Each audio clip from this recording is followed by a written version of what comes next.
99-cent rental.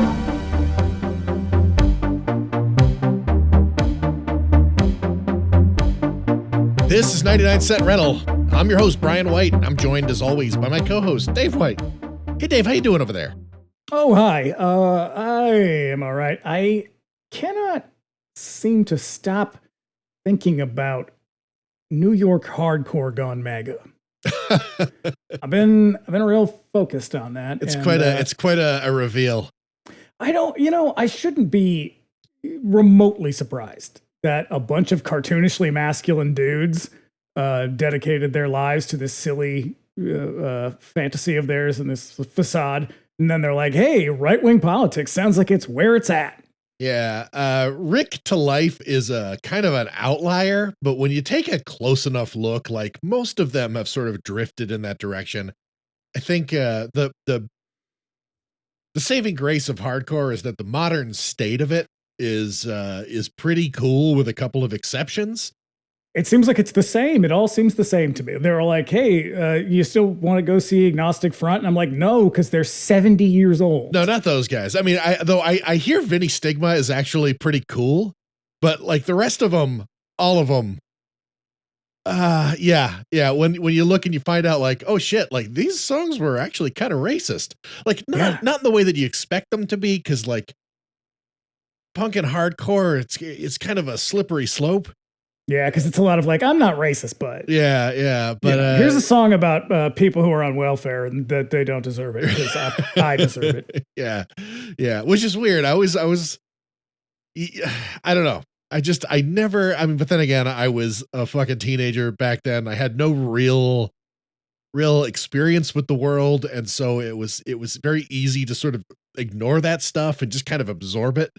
Yeah, you narrowly dodged the Joe Rogan bullet. I did. I was a Joe Rogan listener for a little while. Ooh, and then after a time, I was like, you were like, hey, I think this guy might be an idiot. I was like, what the fuck is he talking about over here? Why is he always bringing up this story about the white people with dreadlocks? Yeah, I can't say for sure, but I think Joe Rogan might be stupid. Yeah. And it's probably because I haven't thought about any of these bands in 20 or so years that I'm like, I see references to them every now and then. I'm like, that dude's like a vaccine, like an anti-vax conspiracist now. Oh yeah. It seems like, and it's all of the guys from our generation of hardcore in particular that just went in that direction. And like, none of them seem to have a grip on anything. And all of them and I mean, in their entirety, are like not just like MAGA types, but they're like red-pilled. Yeah, what the fuck? Like weirdos. Like they're all fucking psychos. That's the part I don't get, is like, I get why they would be drawn to this stupid MAGA thing, but like, I don't get why they would be drawn to conspiracy theories, like real hard conspiracy theories. I can sort of see it.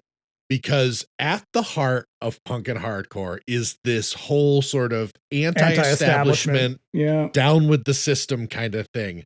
But when you take these guys who, even like when they were teenagers, like you could kind of dismiss it when they were like young, like teenagers in their 20s, because they don't know shit and they're all kind of stupid. But now, I didn't even think they could read. Like grown ass men, all in their 50s and 60s, and they still.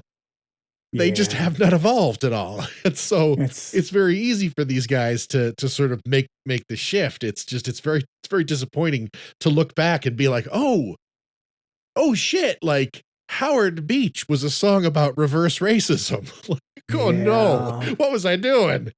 It's sort of like when you check in on Morrissey and you're like, oh god damn it. He's doing even worse these days. Oh great. This is don't. Yeah, it's a thing that I do occasionally. Like, I can't really bring myself to listen to that stuff, with some exceptions.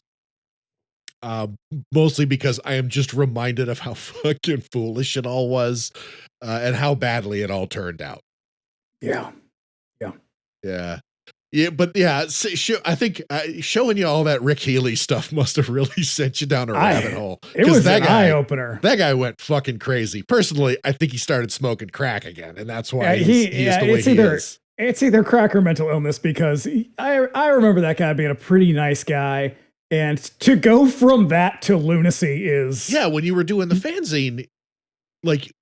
You sent him like an interview, and he was like, he took the time to not just like send his responses back, but he did like a recording and stuff. Like he put it all on tape and shit. Like he was, and we met him at one of those big shows when he was doing he was selling all his shit. Mm-hmm. And he was a very, very nice, very enthusiastic and very friendly, forthcoming guy. Like I was like, oh shit, there's hope for the future. And then I was like a little ways back, like I was looking at the hardcore subreddit, and like where he is like a regular, like what's Rick doing now fixture. Oh, and I saw some of the shit and was just like, oh no. Oh Rick, what have you done? Is that post about Screwdriver? Yeah. Hey, you know what? This is a conversation that I'm going to guess 85% of the people listening to this do not give a shit about. But those 15% people are like, shit, I knew those guys were on the loving level. It. They're like, Biohazard? No way. Yeah, people, just so you know, I had a Biohazard tattoo that I actually spent good money to have covered up. Mm-hmm. So, oh boy. Yeah. Sorry.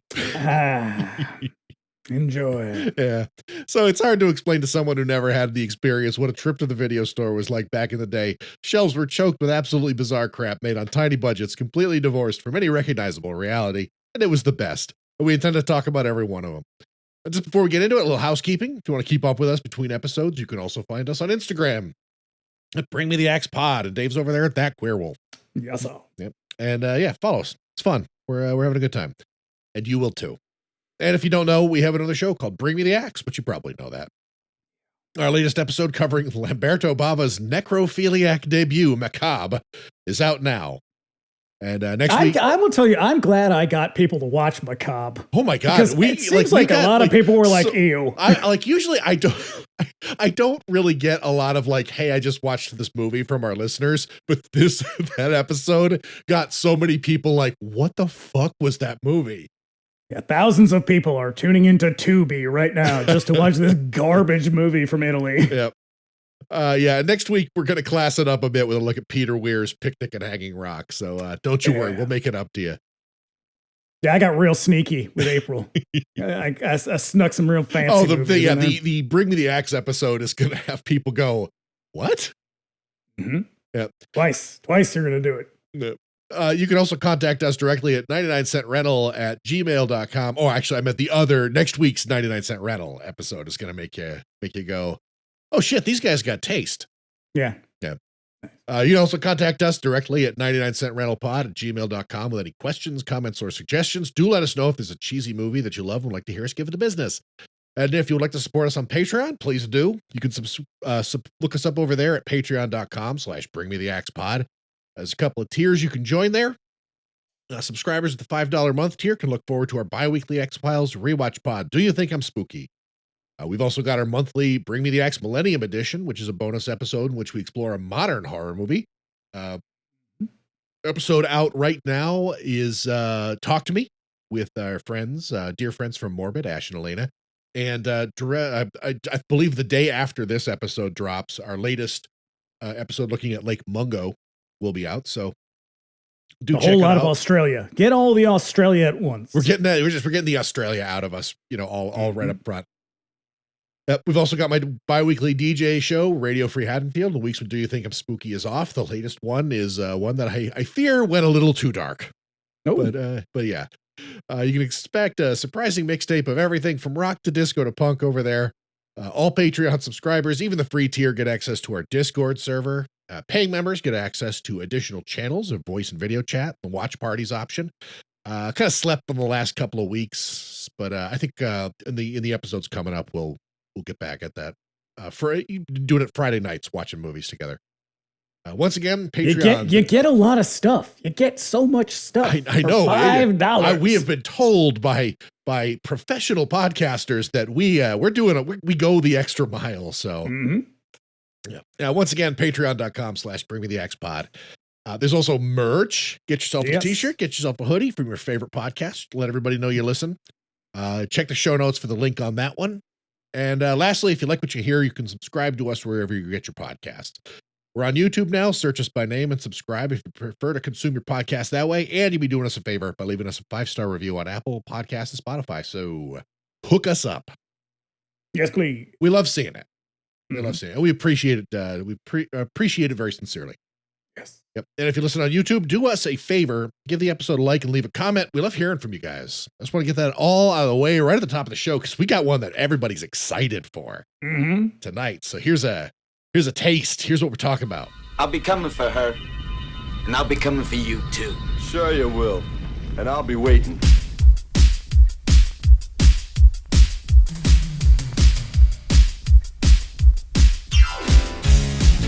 You are about to enter a world unlike any you've ever seen before, where rock and roll is king. The only law is a loaded gun, where the beautiful, stay and see the show, it's really good. the brutal, I want Tom Cody. and the brave all meet From now on, it's for real. in Streets of Fire. You're lying in your bed and on a Saturday night, you're sweating buckets and it's not even hard. But your brain has got the message and it's sending it out to every nerve and every muscle you got. You've got so many dreams that you don't know where to put them, so you better turn the fuel on blues. Your body's got a feeling that it's starting to rust. You gotta rev it up and put it to use. And I don't know how I ever thought that I could make it all alone. When you only make it better, and it better be tonight. I'll be there for you tonight. And if you don't have anywhere to go, you go down on the pedal and you're ready to roll. And even if you don't have anywhere to go, you go down on the pedal and you're ready to roll. And your speed, it's all you'll ever need, all you'll ever need to know. Darling, darling, you and me, we're going nowhere slowly. And we gotta get away from the past. There's nothing wrong with going nowhere, baby. But we should be going nowhere fast. Everybody's going nowhere slowly. They're only fighting for the chance to be last. There's nothing wrong with going nowhere, baby. But we should be going nowhere fast. It's so much better going nowhere fast. Now, from the creators of 48 Hours, Universal Pictures presents Michael Paré, Diane Lane, Rick Moranis, and Amy Madigan in a Walter Hill film, Streets of Fire. Well, now. Ooh boy. Well, now. Yeah, that trailer is basically a music video. And that's what happened. That's kind of the point, I suppose. Yeah, I think it needs to be said that things probably didn't work out quite as well as they could for Jim Steinman because he can write music for precisely 2 people, and one of them is dead. Right. And I believe Bonnie Tyler is kind of out of the game these days. Yeah. Oh she yeah. does not. Goddamn. I mean, if you're gonna pick any movie any song in the movie to play as the song in your trailer, that's basically a short form music video. It's got to be that one. It's a great song. I mean, the guy is a great songwriter. The problem is that his style and his music is so inseparable from Meatloaf at this point that whenever you hear somebody else singing it, it just feels wrong. It's like this is almost right. You know what? I disagree with that. I think that, well, the thing is the reason that it sounds the way that it does, that his music has this kind of soaring operatic quality about it, is because he and Meatloaf, they went in together. They came out of stage together. I mean, that's really what he was. Yeah, it was what they were writing for. And so the 2 of them were just so closely joined at the hip for like a couple of years that when he came out of it, like this was his style and he had to find somebody else to really do it. And like, there's not a whole lot of male vocalists who have that kind of dynamism, but there was a particular kind of female vocalist who just suited it perfectly. And it just so happened like in 1983 and 84, like Bonnie Tyler was it, but like there were a couple of other women that he would write for who basically sounded like her. And the woman who does all of the Ellen Aim vocals in this movie. I'm sorry, you mean the women who do that? That is not one person's voice. That's 2 people's voices. Shit, really? because I know it's actually credited, at certain points it's actually 3 people. It's credited as Laurie Sargent. So and speaking of Laurie Sargent, do you know who Laurie Sargent is? I just know that she had a new wave band in Boston in the 80s. She's Billy Connolly's, was at least Billy Connolly's girlfriend. Billy Connolly from Morphine. Oh shit! Okay. And she was the singer for Twine Men. Oh, remember shit, Twine Men? We saw them. Yeah, we saw them open for Concrete Blonde like 100 years ago. Oh my God, I had no idea. You wouldn't fucking know. So she's one of the 2 singers. They're called Fire Inc. is the name of the band that he put together. I've got thoughts. I don't want to get too far afield with the Jim Steinman stuff because a lot of my notes and research on this, I got so fucking deep in the weeds on the music that I got a whole thing. But needless to say, I don't think that this movie would be nearly as memorable as it is. And some could say it's really only got 1 foot in the cult movie scene, but it would not be as memorable as it is if it weren't for the music. Like if this were just a 2-fisted action movie, it would be just right in there with like the Long Riders and Southern Comfort. I don't think so. It's still really weird. Like even if you take out the musical aspect of it, because this is basically just a jukebox musical. But with very little performing, but it's still in there. But even if you take that out, it's still such a weird movie because it's such a goddamn cartoon comic book. Uh-huh. And his other movies aren't like that. Well, with the exception of The Warriors, and I'm sure we'll talk about it, but because this is basically his second run at The Warriors. Yes, years ago when I really like I'd never seen this one until I don't know, maybe like 10 years ago. And really? This was not one. I came around to this one very late. And when I finally watched it, I was like, Jesus Christ, like this is basically The Warriors with like maybe like 3 or 4 times the budget and is probably the movie that he intended to make back then. But that's what I said to you the other night. I said, this is the movie he would have made if he had the budget. And thank God he didn't have the budget. I because even if you watch the director's cut of The Warriors, he included all that stupid comic book, like those interstitial things. Oh yeah, that was as much as I hate to lay it at his feet. That comic book bullshit in the director's comment and the director's edition is his idea. Yeah, it sucks. Ooh, I hate it. Terrible. I hate it. Yeah, but we talk all about that in our Warriors episode. That's one of, I believe that's one of I think my favorite 99-cent rentals. Like I've got a lot of favorite 99-cent rentals, but that was a really good one. Like we went the fucking distance on that one. So to catch up, go back and listen to our Warriors episode if you have not. But oh boy, yeah, you wanna talk turkey on this? Get into it? Yes, tell us about it. Okay, so the year was 1984, year of our Lord. And what a fucking year. Jesus H. Christ. The year that the 80s became the 80s proper. Yeah, real tough year to put out a movie if you're not the Ghostbusters. Oh boy. I can't tell. You're not Steven Spielberg. Fucking Christ. So here are some other musical movies that were released in 1984. Beat Street was released in 1984, which is one of the other breakdance movies. Have you ever seen it? I have. I like it. I like it a lot. I think it's probably better than Breakin'. Oh, it's a much better movie than Breakin'. It's less silly. It's a dramatized version of the Style Wars documentary. Yeah, I was going to say it's Style Wars, basically. Yeah. So also speaking of breakdance movies, Body Rock came out that year, which I believe was a canon movie. It sure was. I believe Lorenzo Lamas is in it, isn't he? Is he in that one or is he in Rappin'? I think he's in that one. Mario Van Peebles is in Rappin'. Oh, good. Okay.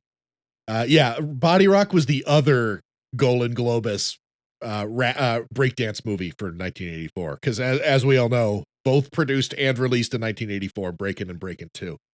Can't mention movie musicals for 1984 without mentioning Footloose. Oh, yeah. Which also features some Jim Steinman music. Mm-hmm. Well, two songs. I can only think of Holding Out for a Hero. I think there's another one in there too. Maybe not though. And the Paul McCartney non-movie, Give My Regards to Broad Street, came out that year. Yeah, funny thing about that movie is they wanted him for this movie. Okay, and he chose to do that one instead. I saw that mentioned during the research. I could not corroborate that fact. So what I suspect is that like that was a thing they tossed around originally. Like before they really laid anything out, they were like, let's see if we can get Paul McCartney. And he was like, no, I'm going to do Give My Regards to Broad Street. Now, as it turns out, it was a real damned if you do, damned if you don't situation. But because Give My Regards to Broad Street, not a good movie. Not at all. I've seen it. I have no memory of it. I remember Dad used to play the soundtrack a lot, though. Yeah. Wings forward. Yep. And can't close out 1984 without mentioning Purple Rain. Now, let's talk about movies that are really awesome. Ooh. Purple Rain's got it all. Well, I mean, is it a good movie? No, it's dumb as hell, but it's wildly entertaining, and the soundtrack is one of the greatest albums ever recorded. Yeah. Yep. And what is it? God, what's her name? Apollonia. She purifies herself in the waters of Lake Minnetonka. Lake Minnetonka, yeah. Our director, as we mentioned, Walter Hill, who was coming in hot off the back of the buddy cop sensation in 1982, 48 Hours. Have you seen 48 Hours? Oh, yeah. Yeah, of course. Yeah. It's a great movie. Yeah, I watched it. I went a little ways back. I went through actually around when we did the Warriors. I went through a sort of like Walter Hill binge, and I brought that one up. Not as good as I remember it being. Well, Eddie Murphy's tough because you're like, I want to still like you, but dear God, you're homophobic. Now, it turns out there might be a reason for that, but that is not related to this podcast. Yeah. So after that movie, Hill and his co-writer Larry Gross could write their own checks, and they immediately got to work on the next project to capitalize on the heat. Hill always wanted to make a comic book movie, which you can see in the way that he executed The Warriors, but budgets up to that point had been pretty lean. Now he can make the movie he wanted, and this was the result. A calculated mix of his favorite movie elements from when he was a kid, and I quote... God damn it. No, don't quote yet. Okay. Don't quote it yet. Because I got a thing for just a bit. Okay, well, that was my last comment for Walter Hill. Okay, well, because what I was going to say is like, it just seems like any time Deborah Hill leaves the room, dudes fall apart. She's just like, hey, let me help you make some really fucking awesome movies. And they're like, yeah, let's do that. Thanks a lot, lady. I guess we don't need you anymore. And she's like, okay, good luck, everybody else. Wait. Deborah Hill, 48 Hours. Oh, shit. That's right. Deborah Hill, she leaves after The Fog. She leaves John Carpenter for obvious reasons. But, and then he sort of starts to lose some momentum there. Like anytime she just separates herself from somebody else, it's like, oh, I guess we know who the really talented one is. Is Deborah Hill magical? Yes, she is. I think she brought the magic, and when she left, she took it with her. Yeah, she did. God damn. Yeah. So these were all of his favorite elements. Stuff that this makes him sound so fucking annoying. His favorite elements that he had to put in this movie: custom cars, kissing in the rain. Yep. Neon, trains in the night, high-speed pursuit, rumbles, rock stars, motorcycles, jokes in tough situations, leather jackets, and questions of honor. Now, I wanted to stop you there because that is actually one of the taglines on a poster. Oh my God, for real? On the New Zealand, so there's two posters. I found one, there was just one poster for this, really. And don't you worry, I got a lot. Okay, good, because I just know the one tagline, and it's pretty fucking funny. But yeah, so we've got our cast, led up by Michael Paré, who was having quite a couple of years between 1983 and 84, starring in 3 movies that were expected to play big at the box office and turned out to be huge disappointments. Starting in 83, he was... Can you see what the common denominator is in those 3 that didn't do very well?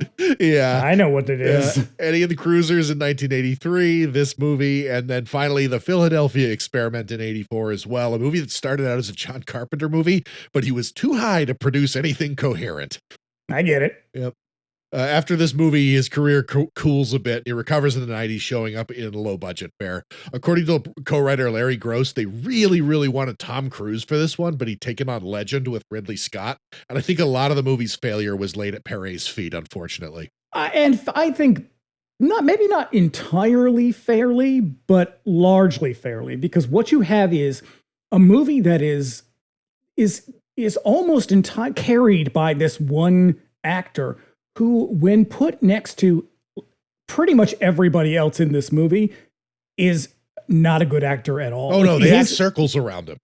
And these are people who are pretty early on in their careers, and they're still you can see what the kind of actors they're going to be. Yeah. And it's all still there. I think there is some miscasting in this movie, but he is the big one. And when you expect this guy to carry a movie based almost entirely on his acting ability and his face, you're pretty much just left with the face. Right. He's got the look for sure. Like he's got that kind of like mid 80s, like action star.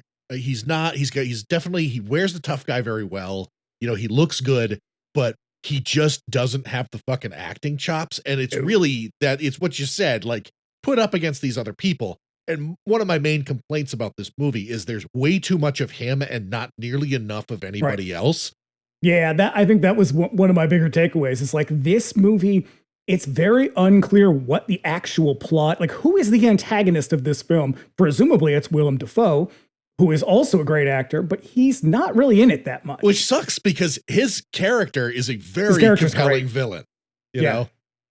So like you put Michael Pare next to Diane Lane and Rick Moranis isn't actually that good in this, but Diane Lane, Willem Dafoe, like fucking everybody. This has a huge cast. It's nuts. And I'm going to talk about that too. But speaking of Diane Lane, who, like Hill, was coming in off a hot streak. In 82, she made a huge impression in Ladies and Gentlemen, The Fabulous Stains, which is a pretty good movie. I mean, it's another like rock and roll musical. And then she appeared in both Coppola adaptations of S.E. Hinton's The Outsiders and Rumblefish in 83. And then she did The Cotton Club a couple of years later. Yeah. Which I think is also a Coppola movie, isn't it? Oh, I don't know. I'd have to look that up. I think it is. Tom Waits is in that movie. Yeah. He's actually in Rumblefish as well. Yep. She credits this movie with being her first glamorous role. She's a very the girl next door was kind of her big deal because she was the girlfriend, like the love interest in The Outsiders, and she's great in that. But like she's a beautiful woman, and she has a very kind of wholesome look to her. Yeah, very Midwestern appeal. Her bread and butter really was the girl next door, and then like as you know, as she aged, she kind of the roles kind of evolved with her. She's great, man. I think she's fucking fantastic. Yeah. She's a great actor. She's fantastic in this. Like she really she must have just studied Pat Benatar. They apparently the original script didn't really have a whole lot of Ellen in it. It was mostly about the rescue job, and then they liked her so much. Wait a minute. Do you mean to tell me that a bunch of boomers wrote a movie that didn't have women in it? Oh, God. Except for one who's basically a dude. And this movie in particular was Walter Hill's response to the very common criticism of his movies that people just thought he didn't like women.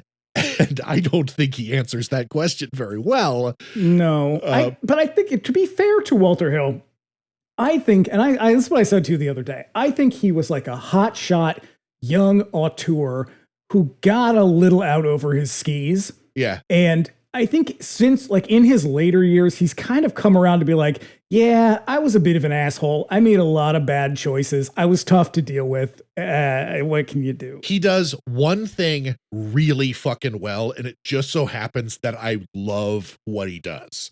Yeah, he's basically a 12-year-old boy. Tough guy action movies, two-fisted violence, just one. It's always one tough guy trying to out tough guy another tough guy. It's just, I fucking love that stuff. He does it so well.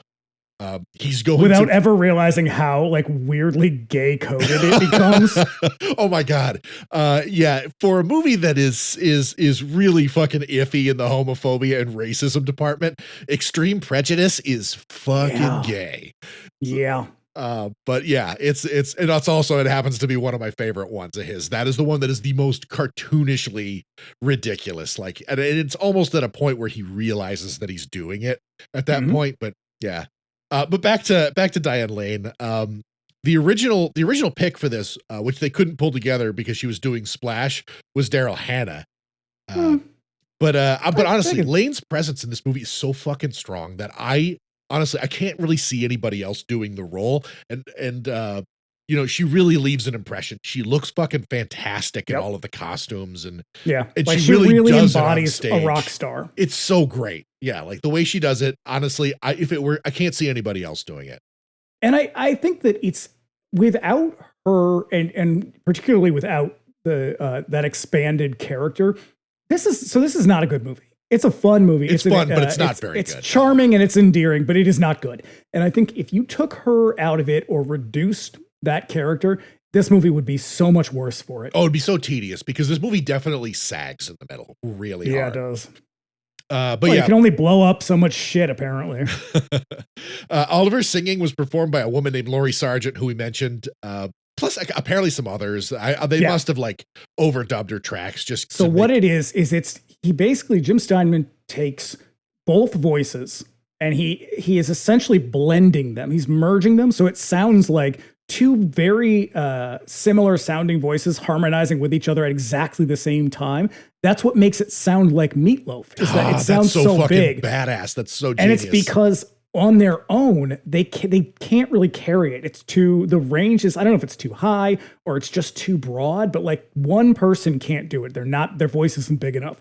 So he puts them together and cranks it up, and that's why it sounds so big. Because obviously Meatloaf can do that or could have done that on his own, but most other people can't because you have to have a big voice for it. And so he was like, I'll just get two ladies and put them together. And then occasionally he adds a third, like a man's voice. And that is just a harmonizing voice. But but she was a singer for a Boston new wave band called Face to Face at the time.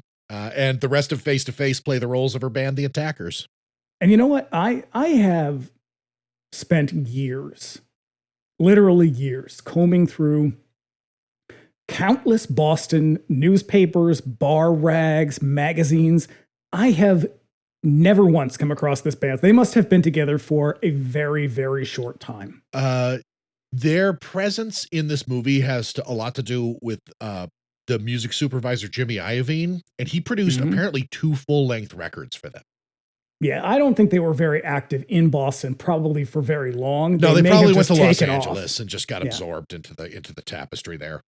Boston has a shitty music scene, everybody. Boston has a shitty lot of things, but music, it's never one that they've been able to keep people around for long. No, I mean, weren't the Cars from Boston originally, but like, no, you wouldn't fucking know that. Yep. So closing out our cast, we got Willem Dafoe, who came in on the recommendation of Catherine Bigelow. Prior to this, he had some really small parts in the movies, but starred in her first film, The Loveless, as the leader of an outlaw motorcycle gang. Huh. Yeah. I for some reason, he is an actor who I just sort of assumed had always been acting in Hollywood, like maybe in the 70s and shit. But no, like this is like his first big lead picture.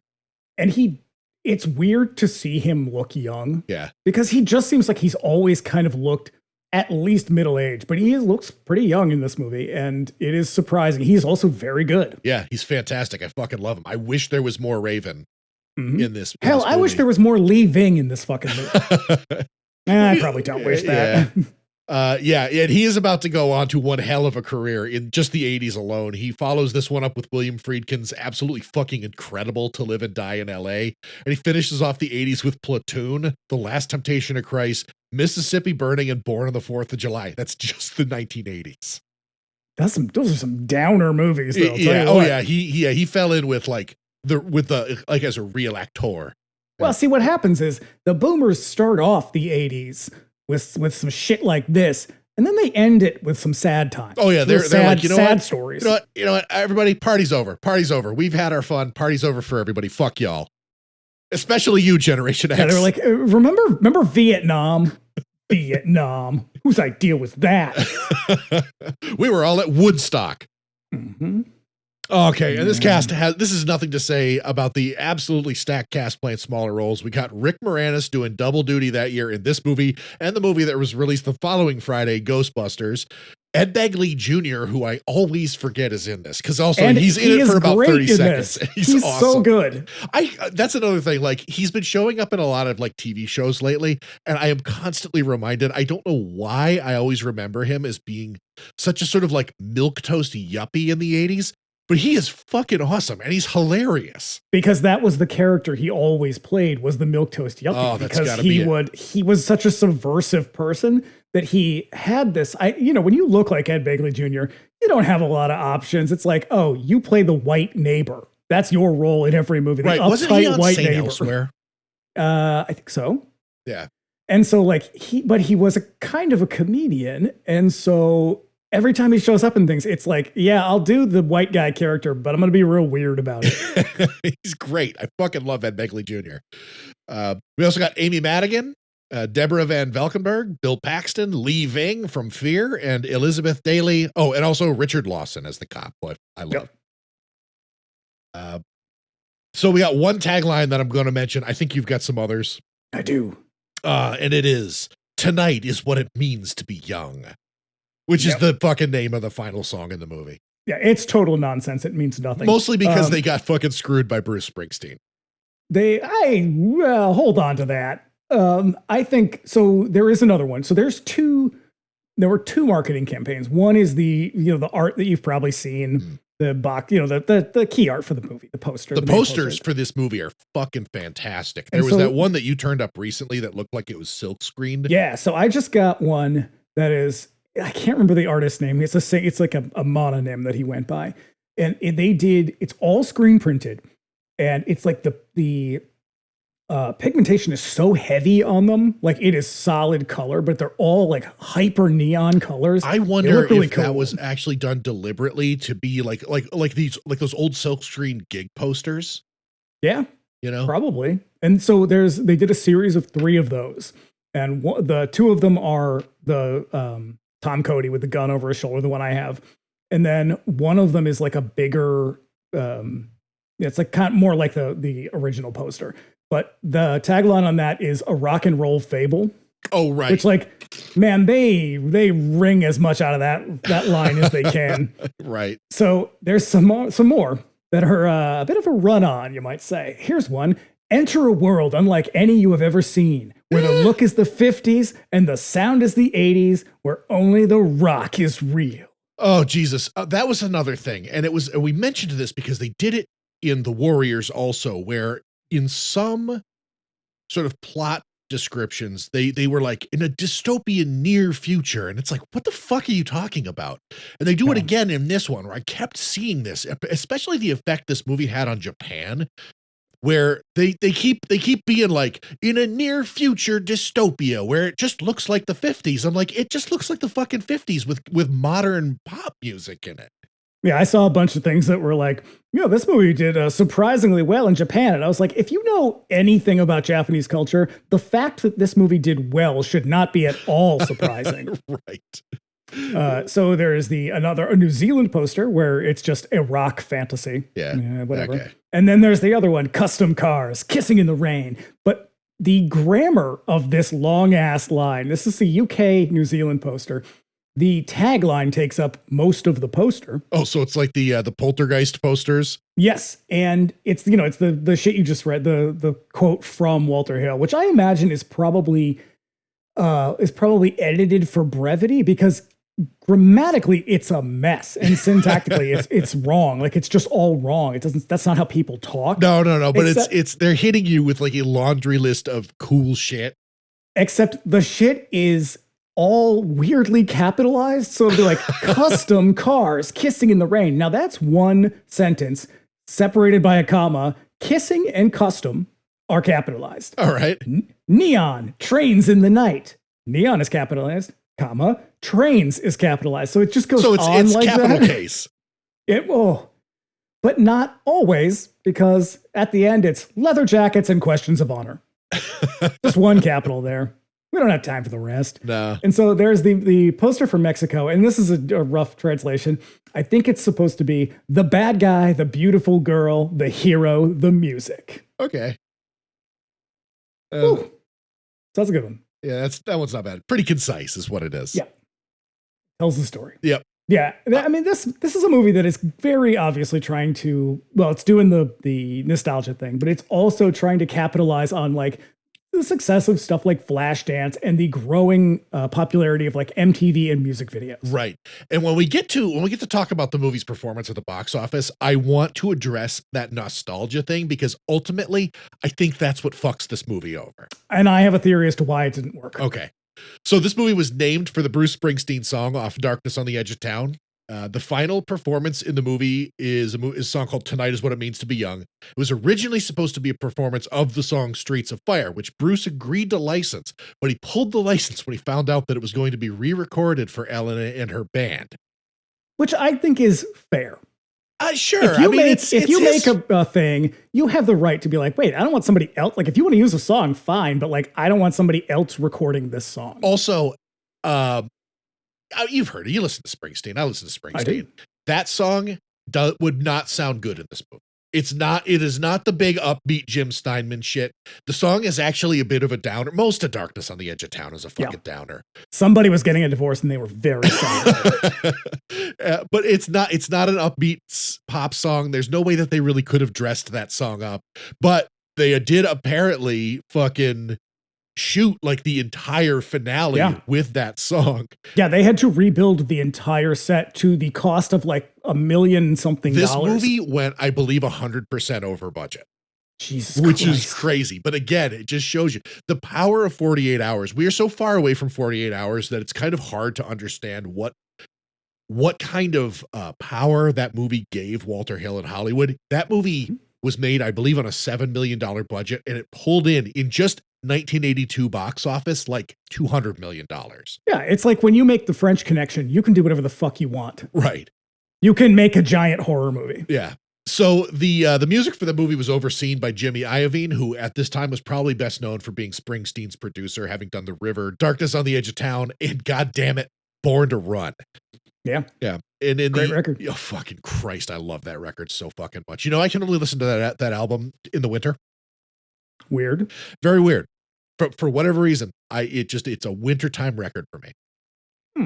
It's so good. It's so fucking good. But in the several years prior to this movie, Iovine was also working with Stevie Nicks, Jim Steinman, Tom Petty, Dan Hartman, and Face to Face, who all feature with either tracks or performances in this movie. Most of them are cover songs. Like it's Sorcerer is on the soundtrack, but it's not Stevie Nicks. No. She just wrote the song.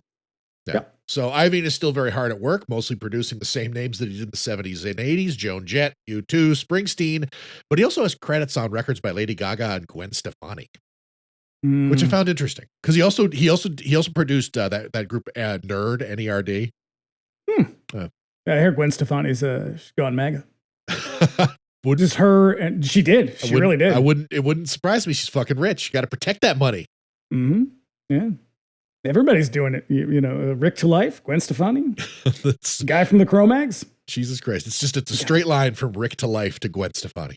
Every time. Yeah. Jim Steinman, if you don't know, is the mind behind Meatloaf's Bat Out of Hell, a bunch of soaring, urgent Wagnerian pop songs in the 80s. Like we were talking, he was capable of writing songs for basically two people, Meatloaf and Bonnie Tyler. If you're ever listening to a pop song that feels like it's got a lot going on and the lady singing sounds like she's really going through it, it was probably composed by Steinman. If you need with like really intense driving piano. And there's always a soaring chorus of women, just underscoring the whole thing. If you need an example, Celine Dion's 7.5 minute epic, It's All Coming Back to Me Now, is one. The videos of his songs invariably feature a lot of billowing gowns and women running in slow motion. Yeah, these are 80s torch songs, essentially. And I fucking love it. All of it. The guy can't miss. It's pretty, it's a little bit silly. It's, I think self-aware. I got so deep in the fucking Jim Steinman weeds doing the research for this. I stopped and watched the video for Total Eclipse of the Heart, which I probably had not seen for like, I don't know, maybe a decade. And that song, first of all, the song is ridiculous. It is so fucking funny, but the video is one of the craziest fucking things I've ever seen. And it's just perfectly suited to the song. It's got because it is a literal telling of the song. Yeah. It's the silliest bullshit I've ever seen. I fucking love it. I love a guy who is just committed to being a little bit much. Now, if you want to know how important he was, just imagine this. Meatloaf recorded Bat Out of Hell, and that album was fucking huge. It's one of the greatest selling records of all time. They went their separate ways, and Meatloaf did not have another hit until like 1992 or 93 when they got back together. to write another album. Yeah. If for more information, listen to our fucking "Do You Think I'm Spooky" podcast. We've been our early episodes of that one talk a little bit about Meatloaf and Jim Steinman, since they were back in the fucking top 20. Mm-hmm. Yeah, and the original intention of the soundtrack was for each artist to contribute one song to the movie, but when Springsteen pulled the arrangement for Streets of Fire, they had to move quick to replace it, since they like we said, they shot it already. They had to rebuild the entire fucking theater set, and he produced the song "Tonight Is What It Means to Be Young" in a couple of days. And Hill liked it so much that it became the movie's tagline. Of all the bands to perform on the soundtrack in the movie, the one band that I can't quite place is the Blasters. I would imagine that might have to do with leaving. Oh shit, I hadn't thought of that, because I thought that they might have come in with Ry Cooder. Maybe, but my guess would be leaving. That makes a lot of Cooder was a sense. little bit different. He came from like a because by this point, like, Fear is still basically just him. Yeah. And he's starting to do a lot of really bluesy roots music stuff on the side. But also, the Blasters, I think, had signed to a different label maybe by then, so it might have been that too. Okay, because yeah, they're the ones who perform "One Bad Stud" and "Blue Shadows" during the biker bar scene at Torchy's. I fucking love those songs too, man. The Blasters are so goddamn good. And you get peak Blasters in this movie. You're getting them before. So Lee Allen is still in the band. Lee Allen's a saxophone player. He's still in the band, and so it's right before he left, and it's right after what's his name, Gene something, the guy from Hot Tuna. Yeah, he's plays piano, so like it's them at their peak. They're one of my favorite bands. Playing sax on New York's Alright If You Like Saxophones? No, Lee Allen was he was Little Richard's saxophone player. Okay, so he was like he had been he was sort of languishing in obscurity when they came along and were like, "Hey, you're fucking Lee Allen." He was like, "Yeah, why do you know who I am?" And they were like, "Because we are obsessed with music from the 50s that nobody remembers." And they were like, "Do you want to be in our band?" And he was like, "Yeah, sure, why not?" All right. Yeah. But yeah, Ry Cooder is the one who does the sort of overall score for the movie. Yeah, Ry Cooder, he's a little bit like T-Bone Burnett. Like, he kind of comes from that, like, he's a very highly regarded musician, but he's not like he's not like a solo performer. He put out records. But, oh yeah, Dad loved him. Yeah, he was kind of close with David Hidalgo from Los Lobos. Oh shit, and Los Lobos. So there's the connection between Los Lobos and the Blasters. Oh so god, yeah. The LA punk scene was so fucking weird. Yeah, because it was like the Zeros who turn into Los Lobos. You get the Blasters. Nope. Nope. The Los Lobos start as their own. The Zeros are a separate band. Oh shit, I thought that was okay. Anyways, no, the Zeros is the band that Elvez was in. Oh fuck, you're right. But yeah, so there's Los Lobos, there's X, and there's the Blasters, who are all basically playing like roots music essentially, but they're also on the same bill as like there's a Gun Club too, Gun Club as well, but they're also on the same bill as like the Germs and Fear and shit, which is crazy. Because they all came from the same Jerks. place. They all came from the same place, and that's why I always liked the LA punk scene so much more, because it also felt like so much of a mature, like, even though they were all like teenagers and like early 20s, it just felt like a little bit more mature music to me. Like it was an appreciation. Like hardcore and punk in New York was very like a bunch of glue sniffers and kind of like inept people. Oh yeah, they were all. Everybody in New York was a junkie. Yeah, they were all trying to be Lou Reed, but like at 3 times the speed. Yeah, and in LA, like they were junkies still, but like, I don't know, they were a little classier. They were definitely gayer. I remember I read a quote. There's that book that what's his name? The guy from Spin. We got the neutron bomb. Yeah, there's a great quote in that from John Doe where he's like, I don't know, man. I think it's like 40% of that scene was gay. And I was like, yeah, it seems like probably. Yeah. Yeah, such a weird scene. I definitely, I came around to it. Because eventually, I think for me, for a really long time, the LA because I forced it on everybody for like 3 years. Oh, when we were working at the record store, it was on constant rotation whenever your picks came around. But yeah, but like for me, I think the thing that really spoiled it was it was mostly just like Black Flag, who I was never super into. Not me either. The Circle Jerks. I loved Fear. Just because again, they were a hardcore band. One album. Oh yeah, Fear the Record is a fucking undisputed heavyweight champion. Just an unbelievable record. But that definitely bridges the gap between all of that sloppy, junky hardcore that was happening and the tight, like, musicianship of the Blasters and X and like all of those bands. But God, it's so weird. What a weird scene. Well, I mean, the takeaway is, hey, everybody, go listen to the Blasters and X. Oh, yeah. You can't go wrong. Yeah. So this movie came together really quickly off the back of the excitement at Paramount over rough cuts of 48 hours. So I want to interject this. So what Walter Hill, you gave the Walter Hill tagline, that ridiculous kissing in the rain and shit.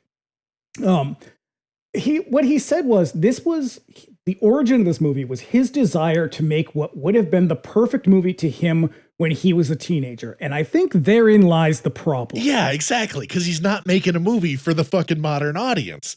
Because 1984 is a profoundly modern era. Yes. So this isn't like he's not making movies American for boomers Graffiti. here. He's making movies for like teenagers. And he didn't quite get that. Like he didn't realize like, what was I supposed to say? American Graffiti is a movie that is very clearly made for that generation. Yeah. Or, people who grew up in the 50s. This is a movie that is like, I'm making a movie for people who grew up in the 50s, but I'm making it for an audience of teenagers now. Precisely. And he did not take into account that culture changes pretty fast. Yeah, especially in 1984, because like we'll get there when we get there. And so he ends up with this movie that's like, and everybody else was like super excited, but they're all the same age and they're all men. The thing that I think is really fucking annoying about Walter Hill at this time was he's one of these. I get the feeling he's I don't even own a TV type guy. Like he always because he was really big into John Steinbeck and fucking Ernest Hemingway and Dashiell Hammett, which I get makes perfect fucking sense.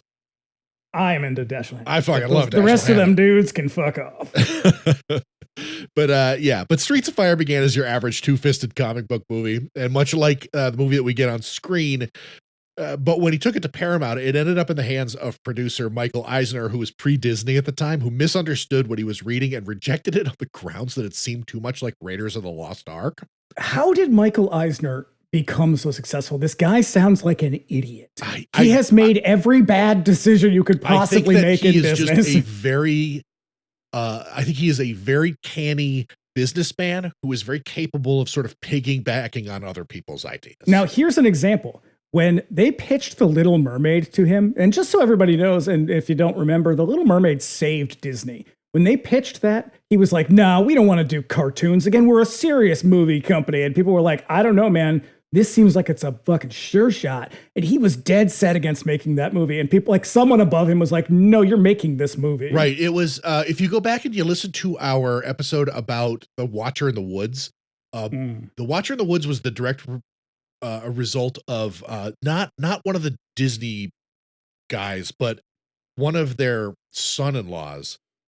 But he's the guy who sort of like laid the tracks for all the worst shit that happened in the 70s and 80s for Disney. But Eisner was the guy who kind of came in and breathed life into that shit, like the Disney Channel and the magical world of Disney. But at the same time, he was really getting carried away with the shit that they were doing at Touchstone and sort of thought that like Disney as an animation company was over, which is just crazy in retrospect. Yeah. So I don't know. I think he was just a very canny businessman. He was very well connected and he just knew how to play the game. Yeah, he reminds me a little bit of a Schmelon Schmusk. Exactly.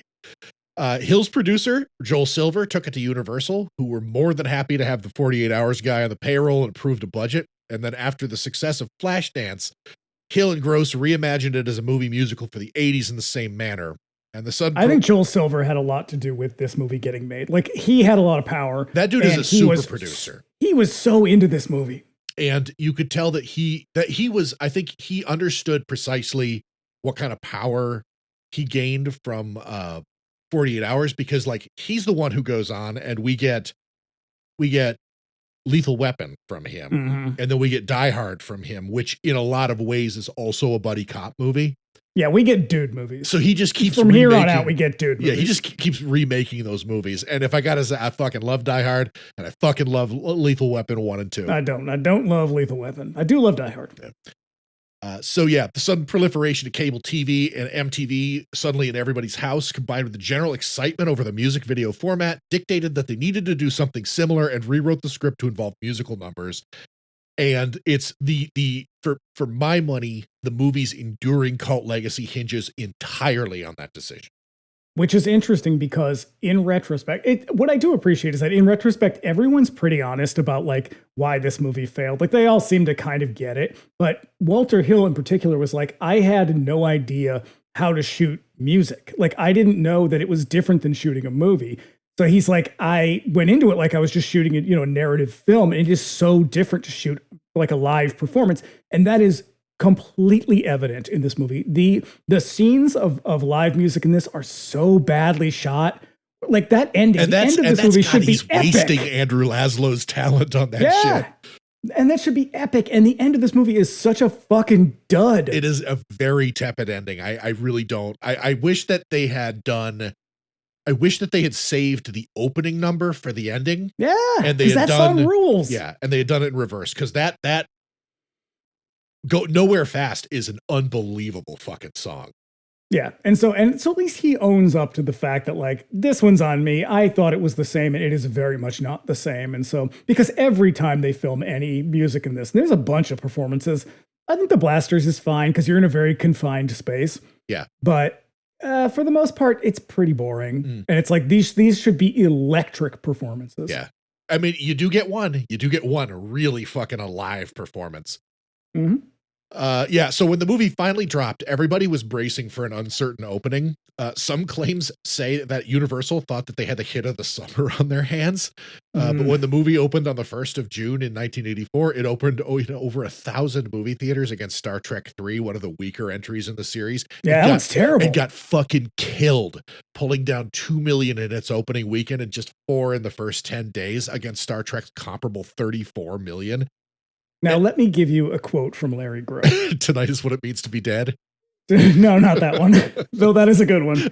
Now, I think that was a Joel Silver quote. Okay. So no, Larry Gross, who also wrote the movie with Walter Hill, he said there was a chance of something great, but early fundamental disappointment with key personnel steeled all of us to face the chance that it might not turn out that way. Everybody fucking hated Michael Pare. They go into it. They go into this being like, this movie's going to be fucking huge. And then they see like the final cut and they're like, oh my God, this guy can't act. Yeah. Yeah. And apparently like Walter Hill hated working with him. Rick Moranis hated working with him. Yeah. It sounds like Michael Pare kind of had his head up his ass. So there's a great story that I found that I think it's pretty widely told.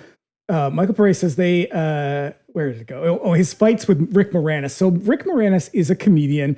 And he was, I think, trying to kind of embody his character, which is a real kind of smart ass jerk off guy. He's the wrong. I understand what they were going for, and I know why. He's the wrong person, but he is the wrong actor for the role. That is worse casting than Michael Pare, if you ask me, because Rick Moranis, even at this time, was such a lovable little guy. Yeah. Like he's Canada's sweetheart at this point. Like remember when he just got randomly punched on the street and all of America and Canada were like, who would do that? I know. And then, yeah. And then like recently, because he disappears after, I believe his wife dies and his wife died of cancer and he was like, all right, I got to focus on my kids now. I can't be an actor anymore. Yeah. And he didn't until they grew up. The last several years, he started to kind of reemerge a little bit and everybody was just overjoyed. It was because he's global ecstasy at the return of Rick lovable. Moranis. Yeah. And so when you put this lovable little guy in this shitty role, it's like you can't sell asshole to me and you can't sell badass to me. And he's neither of those things. But so he was trying to like embody the character and he's being kind of a smart ass and he Michael Pare was just like, I don't get it. Like, what's this dude's problem? And I guess he said something to him. Oh, he was like, you couldn't get laid in a whorehouse with a fistful of 50s. He said something like the first time they met, he was like, so are you actually cool or do you just play the part?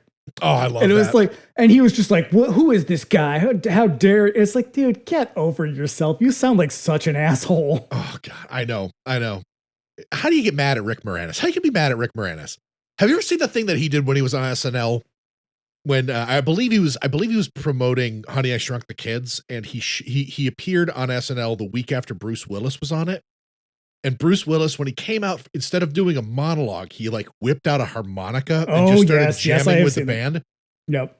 And it's just like a classic SNL, like douchebag actor taking themselves way too fucking seriously moment. And so when Moranis was on the next week, he fucking spoofed it in the funniest fucking way, where like he comes out and he starts like playing G.E. Smith's guitar, and then he starts playing the saxophone while playing the guitar and like hitting a drum, and then he runs off and he like jumps into the seat of one of the like the camera operators and shit.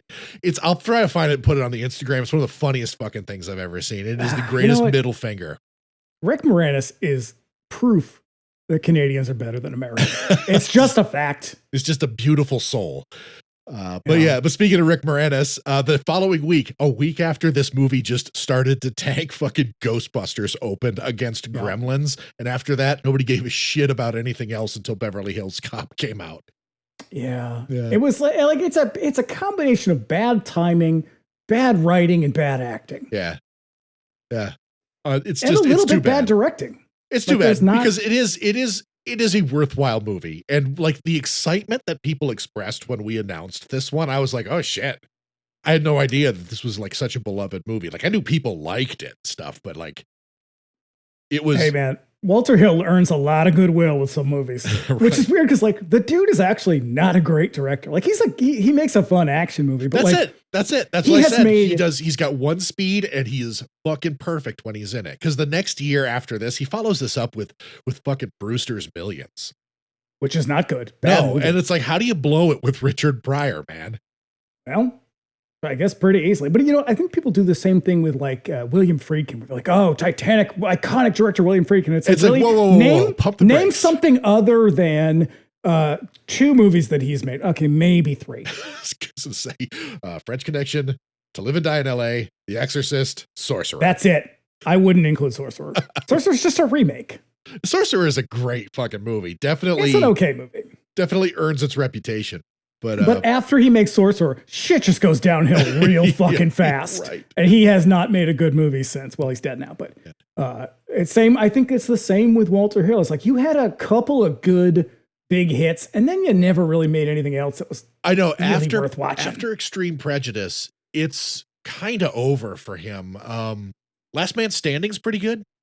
The Bruce Willis movie? Yeah, it's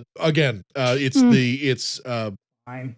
Not Blue Heart, it's Red Harvest. Or rather, it's him remaking Yojimbo. Yeah. But he just like, I think he's not as good as we think he was or remember him being. No, we've just got very warm, fuzzy feelings about a handful of very important movies to us. But I mean, the guy also wrote Alien, so come on. Come on. He had the good sense to call on Deborah Hill. I mean, if she's you needed anything, she'd just be like, hey, I'm going to come over to your house. I'm going to make it better. Right. I'm going to make you better. And then I'm going to take all that away when I leave. And then I'm going to leave and you will be destitute. Yeah. So yeah, after this movie dropped out of circulation, it pulled down only $8 million against its $14 million budget. And that's the official budget. This movie went way the fuck over budget. And you can tell. The tarp alone that they tarped off the backlots with cost over $1 million. They tarped off parts of the city. Yeah. Yeah, they had this we talked about that in The Warriors because they shot at night. But the problem is that a lot of the people that were in this movie were too young. They were under 18, I think. Oh, see, I couldn't figure out why they would do the tarp instead of just shooting at night. That makes a lot of sense. Yes, and so because they couldn't just shoot at night. They couldn't shoot past 10 or 11 o'clock. And so with The Warriors, they just shot through the night. Yeah. Whereas they couldn't do that. And so he was like, well, fuck it. We did this a little bit with The Warriors. Why don't we just do it again? We have the budget. And so they tarped off huge parts of, where they're shooting in Chicago is, it's kind of an abandoned area. It was like an industrial area that was out of commission. And so they just tarped it off and it made it look dark and that was it. Damn. But that must have cost so much fucking money. Yeah. Yeah. It was like $1.2 million to build this very special tarp. Good God. Yeah.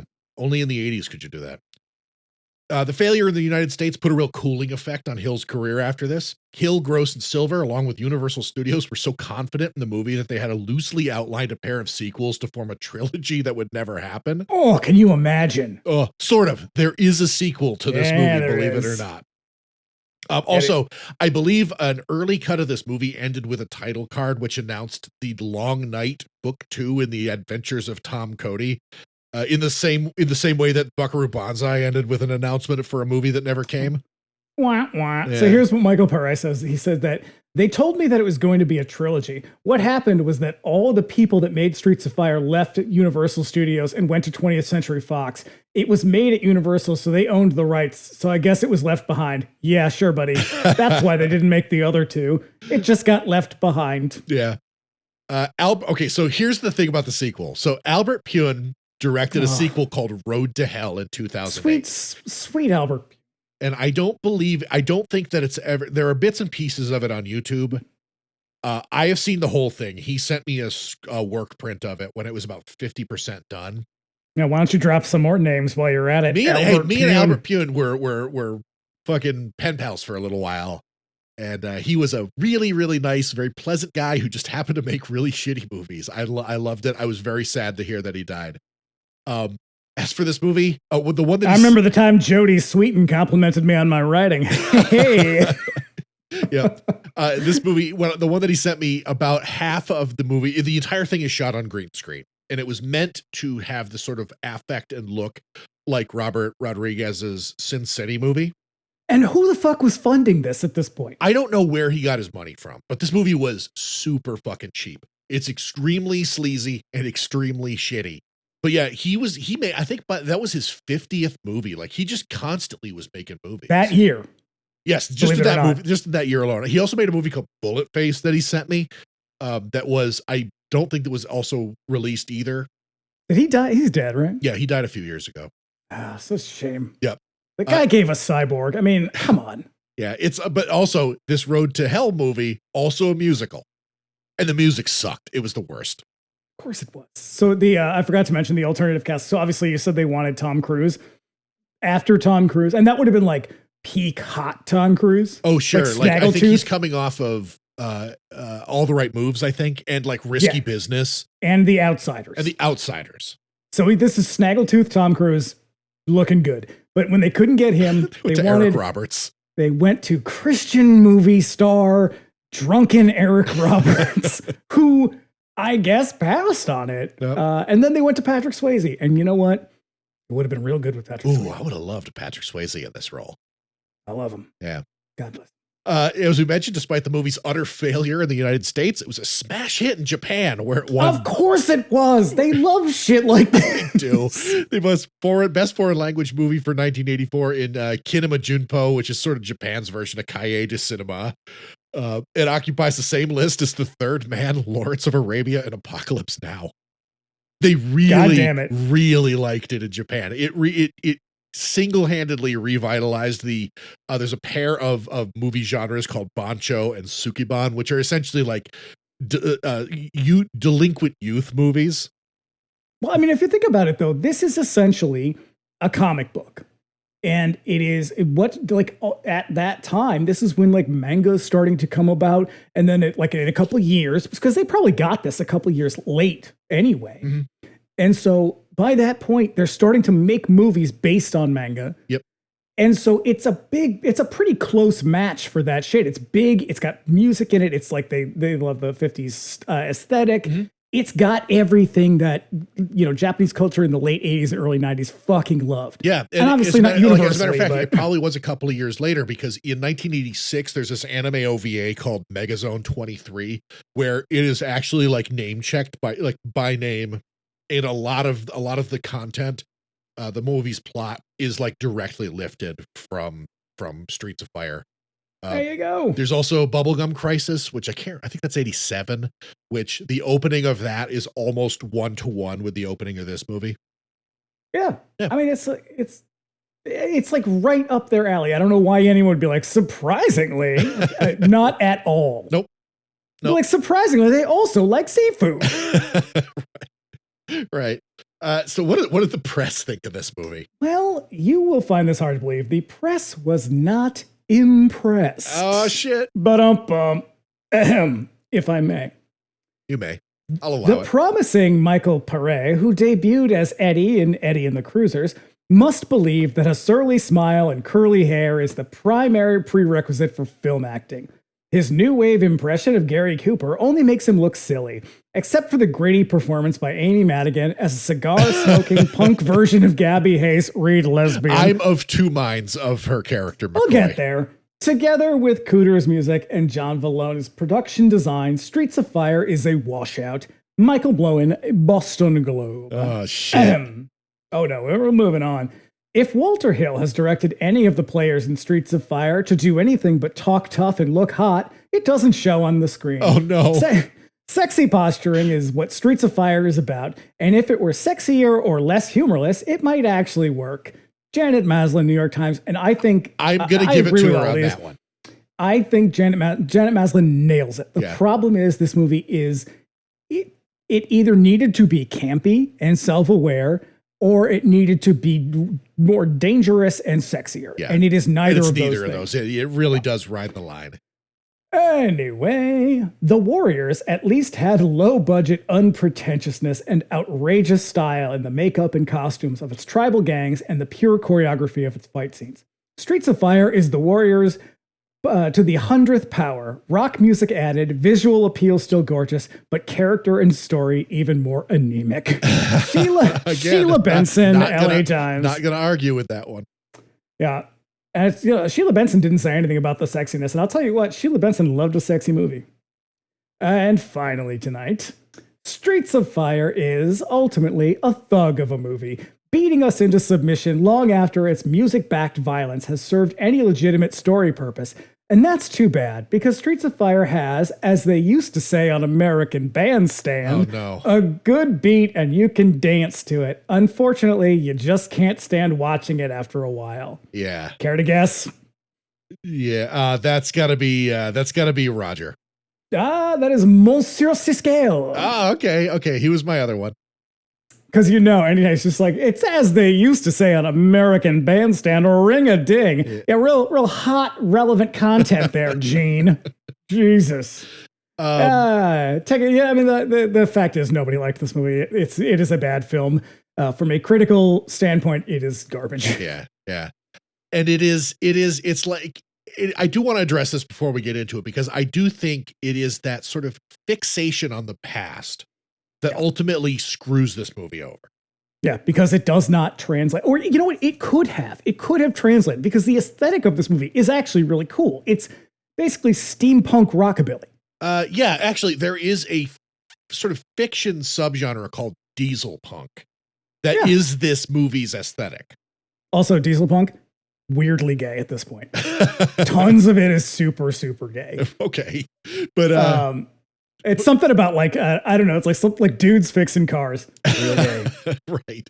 But that's what it is. I mean, but like what everybody wanted was something modern, like all the fucking music that they were seeing. Cause this movie is really like, oh shit, MTV is a really big deal. And like John Landis is directing Michael Jackson. It could have been great. It could have been great. And it's just like, he was so stuck on what would I, as a 14-year-old would have wanted to see. And it's like, no, what do 14-year-olds now want to see, and how can you translate your vision into that? And he couldn't get there. And I think it's because he was too arrogant, because he was coming off of 48 Hours. He's like, I'm a fucking hotshot, man. I know what I'll do. And I'm sure people were like, yeah, dude, you need to make this like relevant now. And the vibe is not there. Like, at least they don't like really kind of slum it with like lingo, like 50s lingo. Oh yeah, right. There's a little of that in here. But yeah, because they were like self-consciously trying to make a movie that had one foot in the past and one foot in the present. But there's so much of that 50s aspect to it that it just,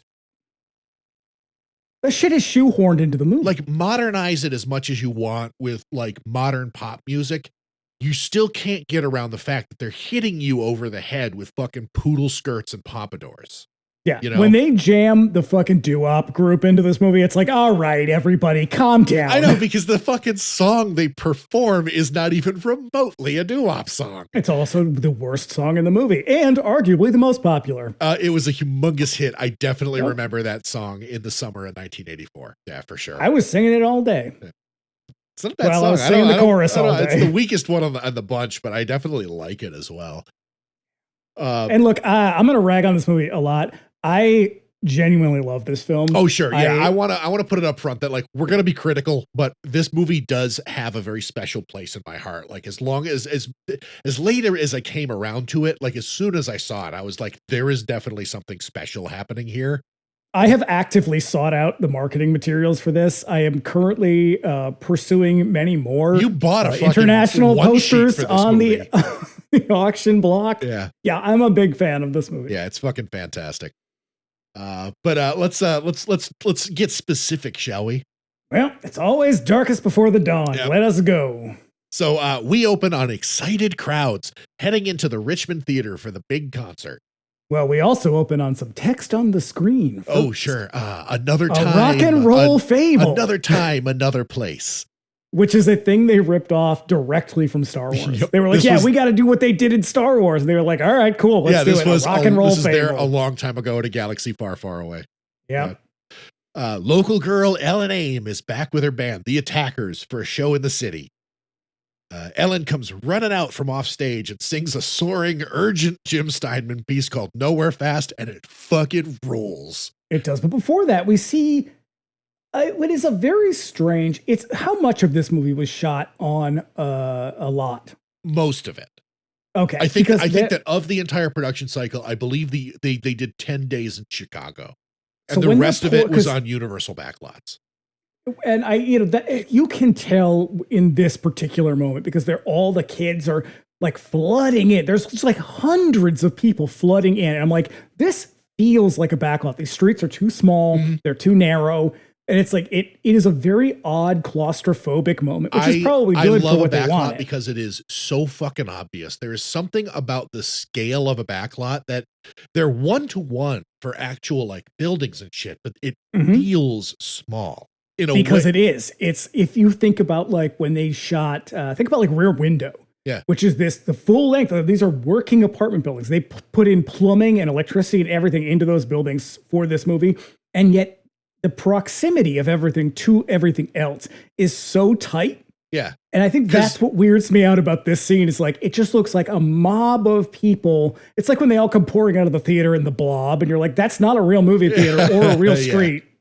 Yeah. It sort of feels like that, but in reverse. And there's the two cops. And also being on a studio backlot, like I've been on studio backlots, and they also have like when you're there in the moment, they also have that quality to them where you're like, I recognize this as like an actual city brownstone. Yep. But something about it feels a little claustrophobic, like it's all kind of coming in around me. And I think maybe it might just be the fact that like the dimensions of the actual streets are a little too small. Yep. So it's a weird moment, but I like it. But at the same time, I was like, I don't know. It feels a little. Ugh. Yeah. The interior of that movie theater is the Wiltern Theater, which I believe is the same theater from Get Crazy. It is. Yeah. Yeah. The crowd eats it up. She is just the fucking best. It's a fucking jam. This song is so good. It's so good. And she is selling it so hard. Like I said earlier, I think I would be surprised if Diane Lane did not watch just hours upon hours of Pat Benatar. Oh, yeah. Because that's what she's doing. She's doing Pat Benatar and Joan Jett. Kind of posturing, the tough chick thing that was going on at the time. And she's like, the hair is right. The outfit is right. Like whoever did the costumes did a great, weird job in this movie. Vallone? Jim Vallone? Yeah, no, that's who did. No, Jim Vallone did he did design. Okay. That's the production design. Yeah. I don't know who did the costuming, but they did a great job. And well, they did a great job with her anyway. They did a weird Willem job Dafoe, later on. They did a weird job with Willem Dafoe. You made it weird. Yeah. But they did a great, like she is just selling the shit out of it. She looks great. She looks cool. She's really going for it. Like she must have studied these like, because this is the era of like the badass rock chick. You get like Joan Jett and like Cherry Curry and like just people looking real, like ladies looking real cool. Yeah. Yep. She really sells it. I love it. She's so great. Yeah. Elsewhere in the city, a motorcycle gang rolls up on the theater and they invade the club in silhouette. And this is perfect Andrew Laszlo shit. Yeah, I think Andrew Laszlo is more successful in The Warriors than he is here, but I don't think that's his fault at all.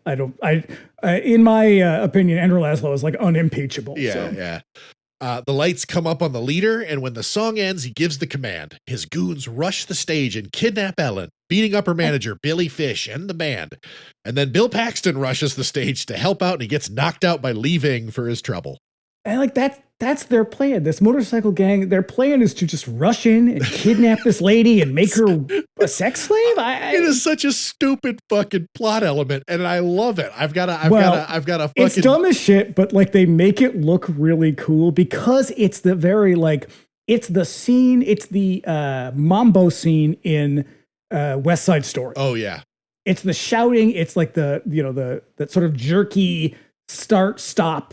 Loud shouting type of thing. It works so well. Yeah. And because it's really dumb as hell. It's like because what happens is that it devolves into chaos so quickly that you're like, whose idea was this? This is a bad way of making movies. But I'll tell you what, it sticks with you. Like I've got a story treatment that I've been kicking around that the entire thing is predicated on a plot just like this, where bad guys bust in and steal the rock star chick. So Hollywood, call me. I want to pitch you. Yeah, he wants to make Road to Hell. I want to make another Tom Cody. I want to make book 2 of the Tom Cody adventures. Book 3, thank you very much. Yeah. Then the gang trashes the district in the middle of a riot in the back lot. The cops and it is unnecessarily long. Like they were like, so what are we gonna do here? And he's like, I don't know, blow shit up. Car crashes, motorcycle crashes, people get knocked out, people getting thrown through windows. Yeah, the cops are powerless to stop them as cars crash all over the place. There's 2 of them. There are 2 cops in this entire fucking movie. It's probably why it's so tough in the Richmond. Yes. So. Bikes go flying through windows. When it's all over, the gang splits with Ellen on the bike, leaving Reva Cody to look on in sadness. Then she sends out a telegram calling her brother Tom home. Mercy is upset. There's only one man who could fix this. Tom Cody, one cool customer, arrives on a train. He drops in on a Greasy Spoon diner in the Richmond for a cup of coffee. Now, here's the thing about Tom Cody. Do I like looking at him? I do. But is he a tough guy? I went back and forth on this because sometimes he is. Sometimes he sells. He's got that Bruce Willis kind of swagger. But most of the time, he looks too young. He's very boyish looking. When he takes his jacket off in this scene to fight the other gang that rolls in, yeah, the one thing that really kind of sticks out to me about him is sort of this, and I don't know. Action stars in the 80s came in a couple of varieties, these sort of bodybuilder superstars, and then just like your average guy like fucking John McClane. When he takes his jacket off in this, and it's just like the suspenders and the tank top, Tom Cody has a normal body. There's a smallness to his physique that just doesn't communicate tough guy to me. Yeah, because it's like, oh, you're just a normal looking dude. You're like, if any dude took his shirt off, that's what he'd look like. Yeah, yeah. I think is, I actually think is to this movie's benefit. He's just sort of a normal guy. He doesn't roll in looking like Sylvester Stallone. He's just sort of a scrappy dude. No, but also at the same time, I never really liked those bodybuilder heroes because they don't look like real people. Right. But at the same time, Tom Cody is supposed to be a comic book hero, and there is a sort of middle ground. Well, he's also supposed to be a military guy. Right.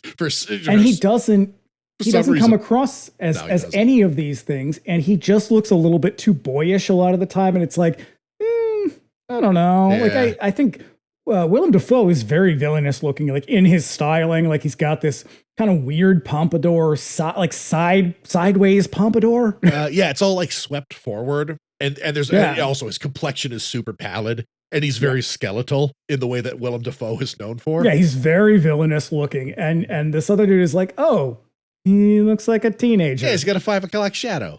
Okay, Sure. Right. Why not? Yep.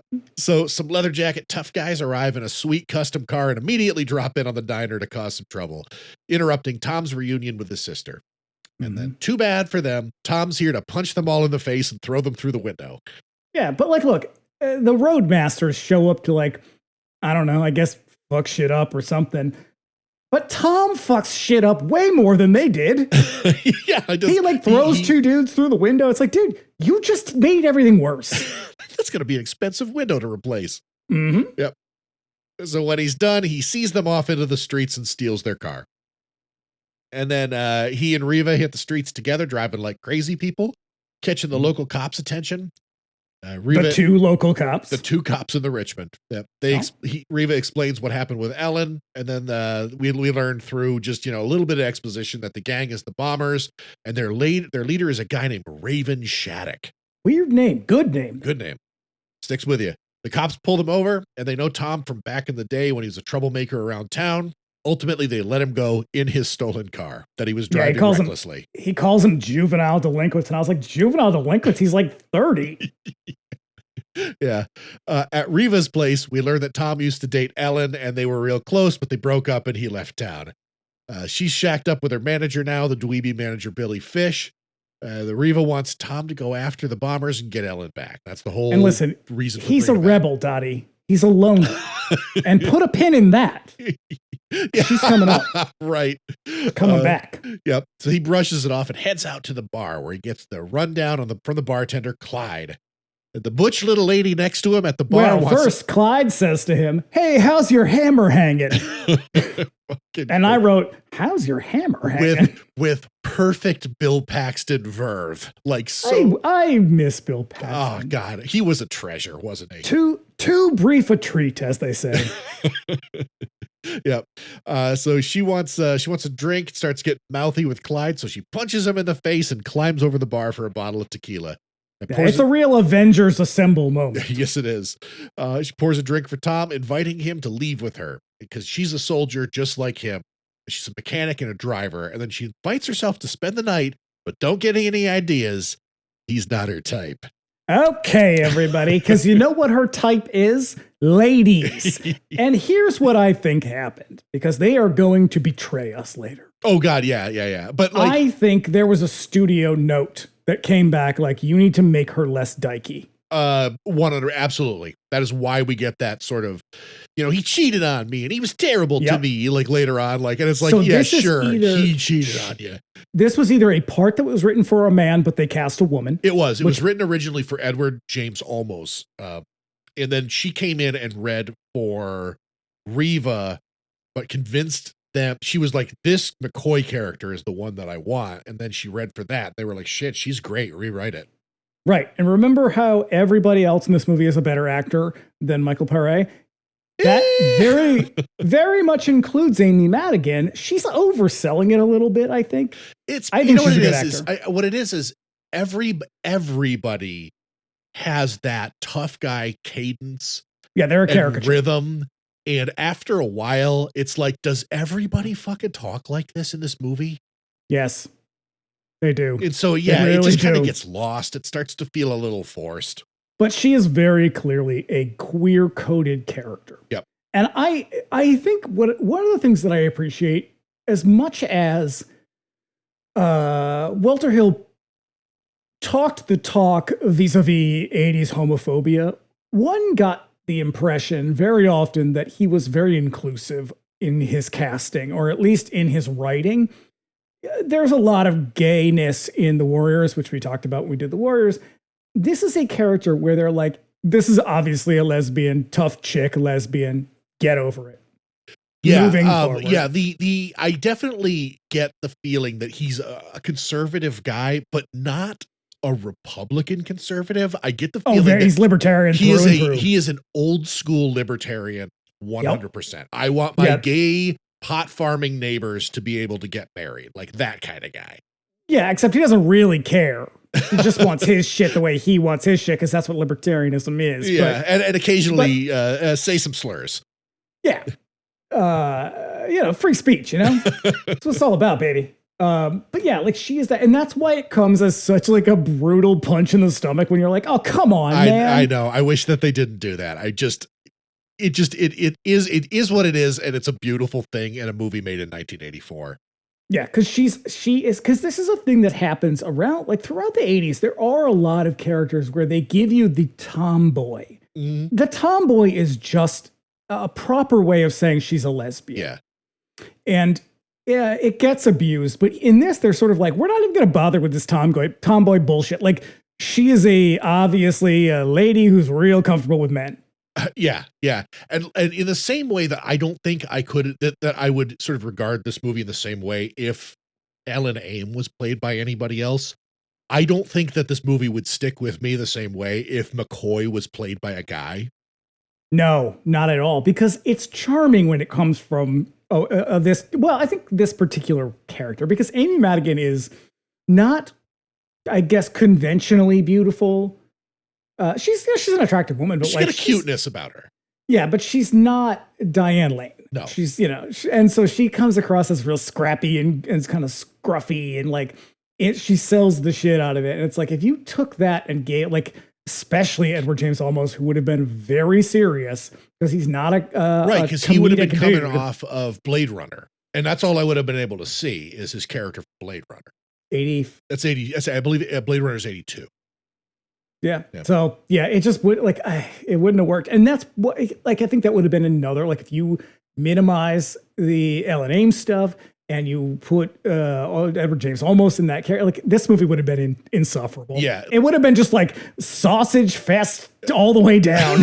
Right. There is a serendipity. There's a serendipity that results as just some weird chances that they took. That like just risks that nobody else would have been able to sort of go with. There's a weird sort of slapdash nature of the way that this all kind of came together that I think works in the movie's favor versus all of the shit that they're trying to make work. And I think it's that stuff that happens, that kind of happenstance, the fucking I'm losing the word that I'm trying to come up with here, but the shit that just comes as a result of their weird choices is the stuff that makes this movie so memorable. Well, I think that's also what makes Walter Hill a sort of lasting entity. Is like this was a dude who was a little bit reckless and who was a little sloppy, but he was willing to take chances that other people weren't willing to do, and sometimes they pay off. Yeah. And I think that's really what saves this movie is like you made some weird choices, you rolled the dice on some shit that other people never would have done, and that kind of saved your movie. Yeah.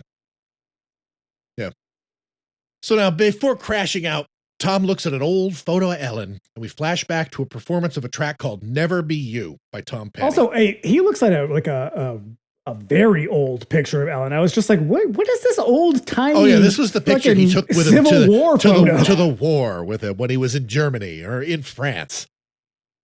He agrees to go get Ellen back and arranges a meeting with her manager Billy. Then he drops in on a buddy at the audio shop who picks up some guns out of the back of a car. Mm-hmm. Then he heads over to the diner for a meeting to offer his services as a mercenary. And then they go over to the Battery, Billy's old turf, now the Bombers neighborhood.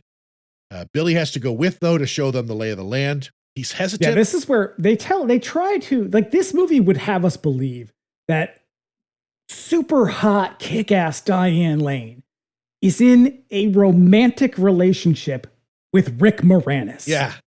He's the guy from Little Shop of Horrors. What does he say?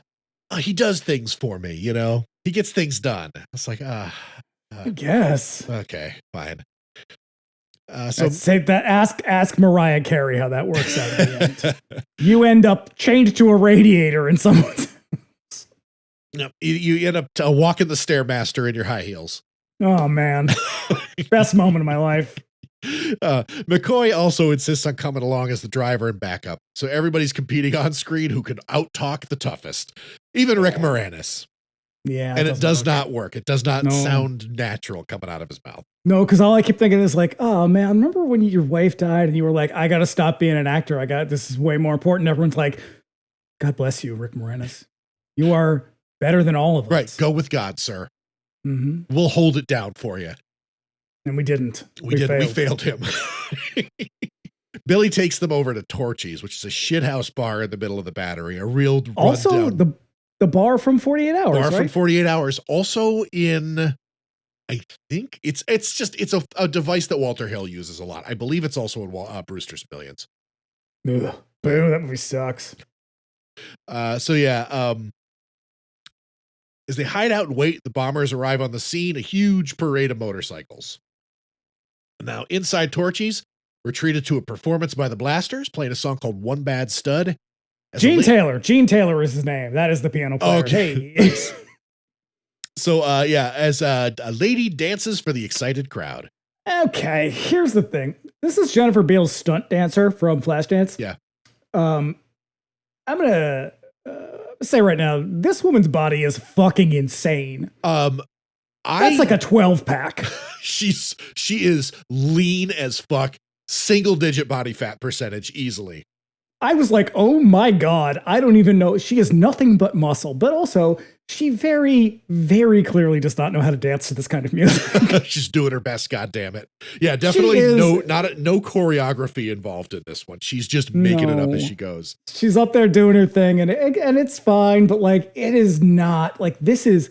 For those of you who don't know who the Blasters are, they are a roots rock band. A rockabilly band, functionally. Yeah, like they are, it sort of borders on punk rock, but it's mostly like blues and R&B. And so they're doing their thing, and it's like, this is not a thing to like, this is not music to strip to. It is not. It is high energy rock and roll. Yep. And this particular song is about a bad dude who just rolls into the neighborhood. It is a cover song, so it's not theirs, but it's still a great song. Mm. Yeah.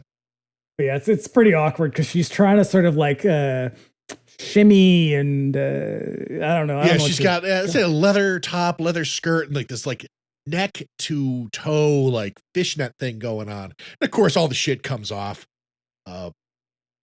For a really long time, like I didn't know who she was. The very first time I saw this, I was like, "Is that a guy dancing?" Because interestingly that you say that, because in Flashdance, the beginning of Flashdance when she's sort of walking down the street and they're doing the breakdancing. Yeah. That's her doing the breakdancing. Oh, okay. It looks like a teenage boy, but it's not. There's an androgyny about her that in the context of this scene, I could understand it. Yeah, she looks real cool. Like she's got a really cool look. Yeah. But it's just that the performance doesn't match the music. No, I had to check. I thought she was also the actress who plays Gozer in Ghostbusters. She's not. It's an entirely different person. No, but they look the same. She's like a professional dancer. Yeah. Obviously. Yep. So in walks Raven wearing some latex waders. Yeah, up to his nipples. Now here's as Michael said, they're tastefully covering his nipples. Now, I have to say, Willem Dafoe is not a conventionally attractive person, but I think this steampunk greaser look kind of suits him pretty well. Yeah. What doesn't suit him pretty well is what I will call a drop top overall. It's such a weird costume. It is very, very strange. Yeah, it is. And again, it's like, it is that affect. And the fact that like a lot of these guys look like they're going to a leather bar. They've got a lot of this Tom of Finland look going on. Well, that's why I was like, bikers. is there a queerness about this scene? There is not. But no, it's the other way around. Yeah. It is hyper masculine.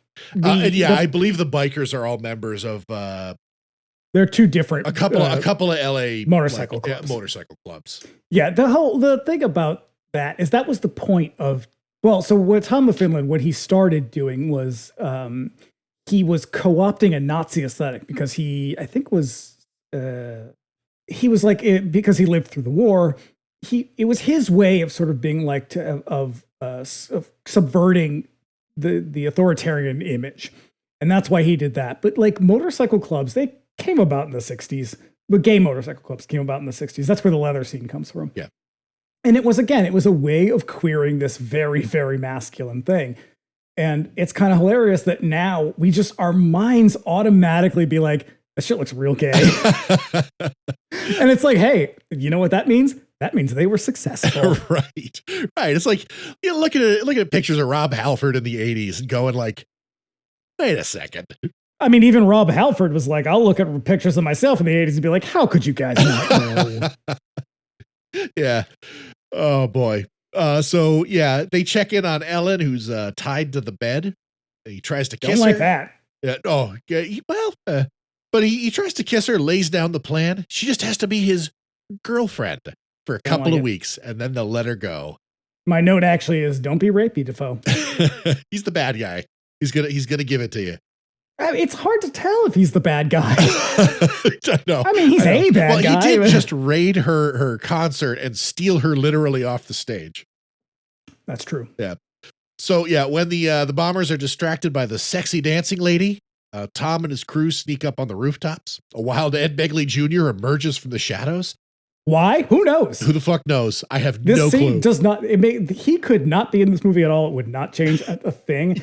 And yet, it is so such a glad great that he is. performance. It's such a great scene. It's like 30 seconds of Ed Begley Jr. just being weird. Just super weird. Yeah. He looks weird. His face is super dirty. His hair's all like pushed up. Yeah, he looks like Romero in Escape from New York. Yeah. Oh yeah. He knows what they're doing, and he lets them know where they're keeping Ellen. And then they stake out the bar from the roof and set up a plan. Billy's going to be the getaway driver. McCoy is going down through the front while Tom stakes out the bikers in front of the bar and sets up a distraction. The Blasters perform another song, Blue Shadows, I think it's called. Mm-hmm. Blue Shadow. Yeah. While McCoy sneaks in, she gets picked up by one of the bombers who takes her upstairs. And he's like, "Hey, sexy lady." Now, do you think that they did that also when they wrote it for Edward James Olmos? God, I hope so, because then it would have made it definitely a queer scene. Mm-hmm. Love it. As soon as they're done, she pulls her gun on the guy, knocks him out, and then she sneaks down the hall to the card game where Raven and his goons are. The bikers out front are doing tricks and popping wheelies and shit. Tom can see Ellen through the window, so then he starts shooting out the gas tanks, which causes. Well, then the whistle blows right in his ear. He is and you know what? Deafened for life. The whistle blows to coincide with a line in the song about a whistleblower. Oh shit, that's great. Yikes. Yep. So yeah, chaos erupts. The goons inside think that McCoy is robbing the poker game, but Raven knows the score. Tom busts in on the club, cuts Ellen free. As soon as she's out, McCoy runs out. They make their escape from the club. And right on time. Yeah, it's Tom Cody, pleased to meet you. Right. Billy shows up in the car and McCoy climbs in with Ellen. And then Tom hangs back to hold off the bombers while they get away. Just shooting gas tanks, blowing shit up. It's a fucking fantastic scene. Like this is Andrew Laszlo just singing. This must have cost, this must have been a third of their budget because the amount of explosives used in this scene is insane. It is crazy. It is fucking crazy. Sufficiently held off. He shoots a couple of gas pumps and hops on a bike to get away. And then Raven emerges dramatically from the flames. It's cool. Yep. Cool as a cucumber. Entertained by... this is one of those moments where his the way he looks, the fact that he's so pale, set against all of this fire, makes him look super fucking cool. Yeah.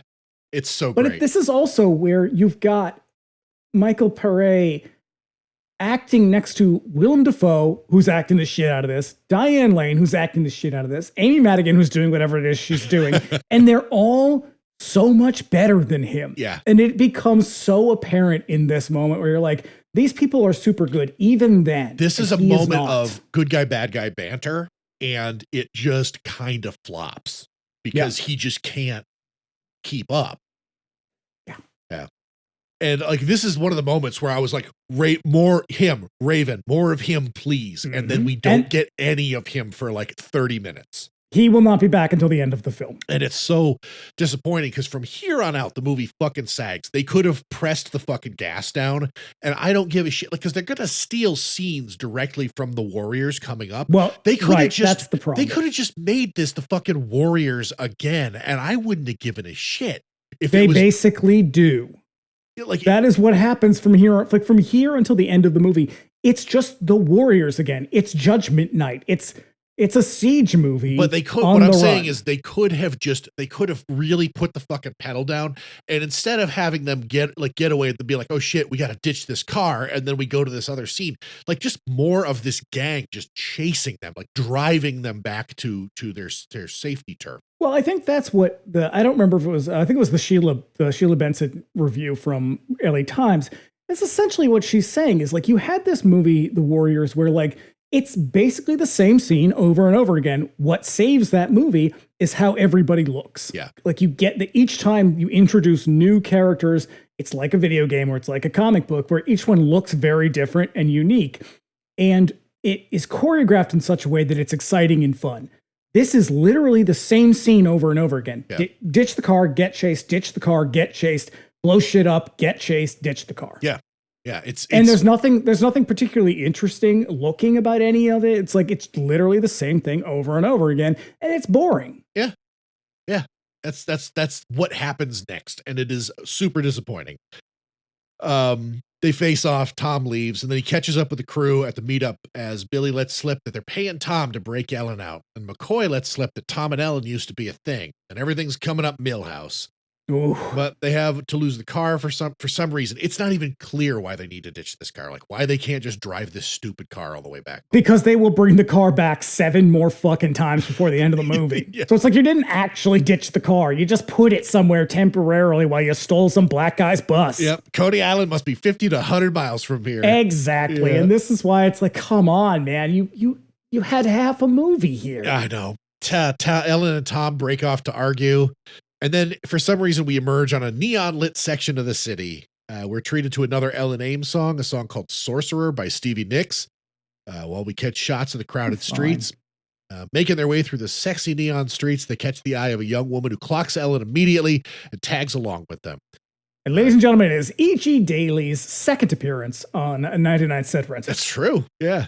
And also this is, it should come as no surprise that this movie was also a huge influence on the Streets of Rage Final Fight games, which is why like the different sections of the city all have very distinct looks. Like that's why when you beat the boss in the first level of fucking Final Fight, you go on to another one that's like way different.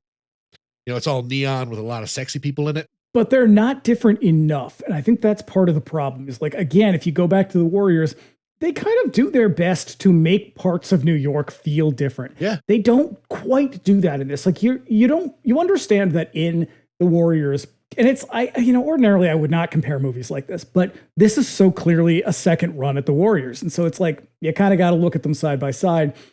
And they're doing their best in the Warriors to make each area look different and feel different. In this, you understand that something is going on. It's maybe post-apocalyptic or it's not. It's something. It's like, but they don't really explain anything.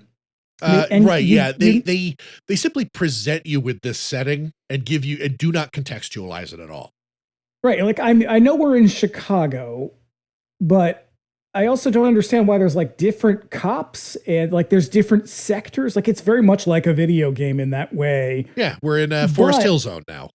Yeah, but you're also like, I don't understand what, it all looks the same. It's all the same city. Yeah. They didn't go, there's nobody there wearing uniforms to denote a change of environment or a change of threat or a change of anything. No, but everybody in this scene is dressed a little more colorfully.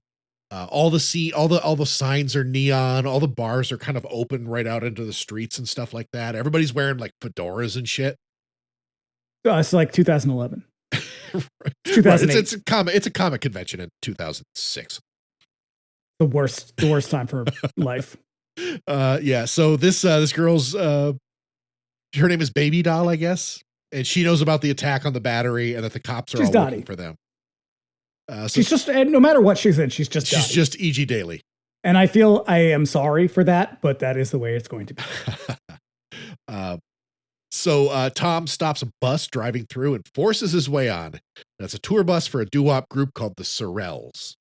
Yeah, your cousin Marvin Berry. Yeah. They also clock Ellen and pitch themselves as an opening act for her.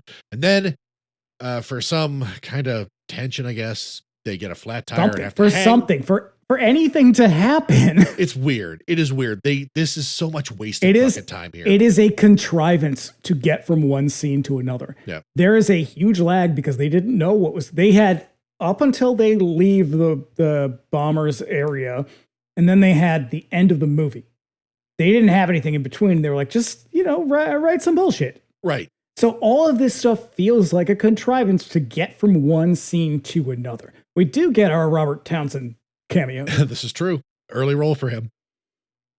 When they fix the, they talk music. She's also a singer, baby doll that is. She's trying to make it. Billy talks trash. Tom does tough guy shit.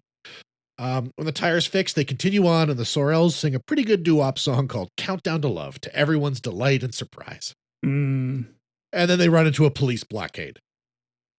Tom hides out. Billy sets up to talk them out of whatever is about to happen. They do some tough talking. Billy pays them off. Looks like the cops are about to rip them off and arrest everyone, but Tom stands up suddenly and gets the drop on the cops.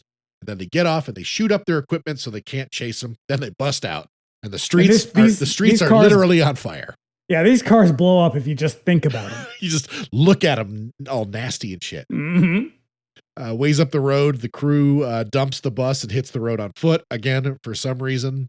And then they run from the Turnbull ACs. Yeah. I mean, the cops. And they catch a train. And it's all smooth sailing all the way back to the Richmond. That's right. You Sorrells are good. Real good. The best.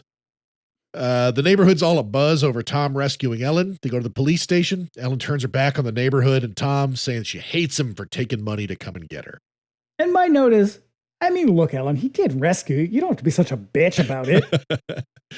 It's not done, though. Greer, Raven's goon, shows up with a message. Raven wants to cut a deal with the cops. If they give him Tom, he'll kill him and be done with the Richmond. The cops just stand aside and let it happen. It's kind of weird that, like, the police chief is negotiating this kind of like hoodlum peace deal. Yeah. Yeah, but they are outnumbered, so it does sort of make sense. They are very ill prepared for a gang war. Yeah. You have two cops. Right. Like if more than a few of these bikers show up, you're fucked. I mean, that other area, they had like a whole blockade of cops. I know, where the fuck did all those cops go? Why does this area get well, clearly they're not the same cops. They're more of a Shelbyville cop. In the rainy morning, Tom's all mopey and mouthing off at McCoy, who wants him to hang out and get a drink. So she storms off. Then Reva's pissed off that Tom's not fighting to get Ellen back. But before they can get too far, the cops show up, tell Tom what Raven wants, but he's not honoring the deal. He wants Tom to leave town so he can bust Raven. Tom goes to the hotel to collect his pay from Billy, and they talk tough some more. Snore. Yeah, Billy pays him, but he only takes McCoy's cut, throws the rest back at him, and leaves. And Ellen, I want your fucking money. Yep. Ellen chases him out to the streets and they kiss in the rain. Kissing in the rain. Do you remember, did you ever play Borderlands 2? Yeah. There's a downloadable content for that. There's a character in Borderlands who is named Mr. Torque. And he's like a gun. He owns one of the gun companies. And he is a giant, like, bodybuilding lunatic who just screams everything. And one of his lines in one of the DLC is something about people kissing in the rain and shit. And that is all I kept thinking, because it was like, there's literally people kissing in the rain and shit. That's great. And then she spends the night with him, tells him to hit the road with her and avoid this whole thing with Raven. Now, a couple of things here. Kissing in the rain. And man, they move fast because they are now in the bed, still very moist from being outside. It's like they just came inside. They were making out in a downpour and they just hit the sheets. Those are going to be the nastiest sheets to fuck in. And they had the fastest sex ever. Yep. And I was too distracted by Michael Pare has this weird, very strange side neck beard. It is very weird. It is. I just couldn't take my eyes off of, because it's like first of all, it's not a beard. It's like a 5 o'clock shadow that he's got, but it's almost like he only grew that part, like these long chops. Well, he's like when you're like you're 12 years old and you're 13, you can't grow a beard, but you kind of a little bit can grow a beard. And you really places. Like Lemmy. Yeah, it's like that. I mean, I really like Lemmy anyway. Yeah. So yeah, now later, Tom, he goes to the bar to pay McCoy and then they patch things up. He tells her what she wanted to hear, that she did real good. They take off. And this is the part where she's like, yeah, I get it. I used to have a guy, broke my heart. Kind of spoils the whole lesbian thing. It's like, you're not fucking fooling anybody, McCoy. And that's what I mean. Like, as soon as I saw that, I was like, oh, that's a studio note. That's someone being like, you can't put a lesbian in this. And they were like, fine, fucking goddamn it, fine. Right. Then they take off with Ellen and they ride the train, and she gets until he has to get off and take care of some unspecified business. When Ellen resists, he punches her in the face. He punches her in the face and knocks her out. Movie's not doing much to smooth over the claims that Walter Hill had a problem with women. Nope. My note is, Tom, I don't know if she's going to forgive you after punching her in the face. Was there literally no other way you could have done that? No. So now Tom gets off and the train leaves up on another level. He tries to board another train back to Richmond, but he can't get there because the bombers, and definitely not the Gramercy Riffs, set fire to the tracks. Yeah. I mean, also, a little bit. appearance it's a nice of Lynn note, Thigpen though. here, the DJ from the Warriors. Yeah, it's a real nod. Like, it's an actual nod to the Warriors. Yeah, it absolutely is. It is directly from that movie. The movie is a nod to the Warriors, but this scene is an actual nod to the Warriors. It is a 100% lift. Yeah. While Tom's away, Raven shows up with two guys as promised, and then the cops attempt to arrest them, but Raven signals the rest of the gang with an air horn, and a shitload of dudes on bikes arrived. And a really fucking cool scene. It is awesome. The way they pull up, it is a wide shot and like hundreds of bikers roll. But I mean, even before that, he's got the air horn and he blows the air horn, and the way that the shot is framed, you can. So I don't know what you. You can see the mist coming off of the horn. And you can see the air around the horn distorting with the sound. Yeah. So I watched this. I had the 4K version of this, and when he blows the horn, like you could see the space around the horn distorting, but as the sound comes out of it, it's really, really cool. It's neat. Yeah. Like if I were Andrew Laszlo, I'd be like, "That's it, I'm done. I cannot shoot no more. I've reached the top of the mountain. That's my piss Christ. I'm done as an artist." I just assume piss Christ is the Andre Serrano's pinnacle, I guess. Didn't he nail himself to a VW Beetle? No, that was what's his name, David. His same guy. He shot himself too a bunch of times, or he had someone shoot him with a 22. No, Andre Serrano's, he doesn't do shit like that. Okay. David something, Wachek, something like that. Okay. I don't know. Yeah. Performance artist. Clyde, the bartender, sees this and takes off to summon the rest of the neighborhood for a big rumble. As a matter of fact, Rumble by Link Ray is playing. Mm-hmm. That song rules. Well, it's not Rumble by Link Ray. It's Rumble by Ryk Hooter. It's Ryk Hooter's interpretation of Rumble. And that is a song that they use in Desperado. Oh, okay. They use Ryk Hooter's version of it in Desperado. Oh, no shit. That's great. Yeah. Yeah. We talked about this just like privately, but yeah. Robert Rodriguez has very similar tastes in movies to ours. Yeah. Billy runs Robert Rodriguez or the cool Quentin Tarantino.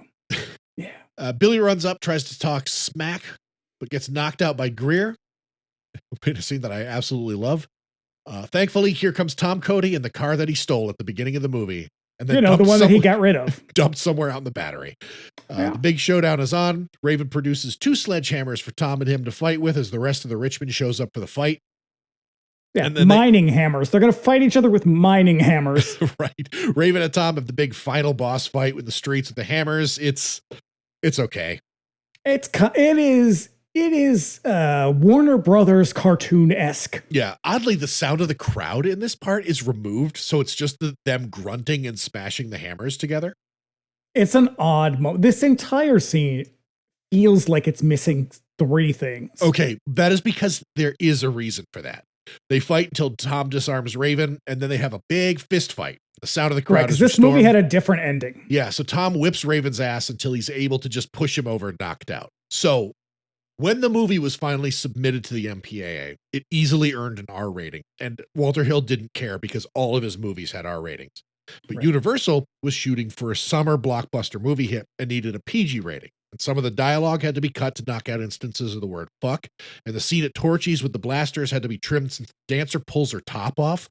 And there's you can see that in the trailer. You can see sort of leftover bits in that scene. Mm-hmm. Curiously, the end here with this fight ends with, it had to be changed because while they're fighting, Cody suddenly pulls a knife and stabs him to death with it. And the reason that this got an R rating for that is because of some fucking Hays Code shit left over in the MPAA system, because the good guy can't do that. I mean, also, let's just be honest. the MPAA is basically just the Hays Code with more flexibility. Yeah. It's the same like Christian morality bullshit. I had no idea that sort of like contextual theme could get you like an R rating. Yeah. Because the good guy pulls a dirty move. That's crazy to me. Anyways, there's a tense moment. The Richmond turn their guns on the bombers, and Greer orders the gang to leave, dragging Raven away with them. You think the cops would try to arrest him or something.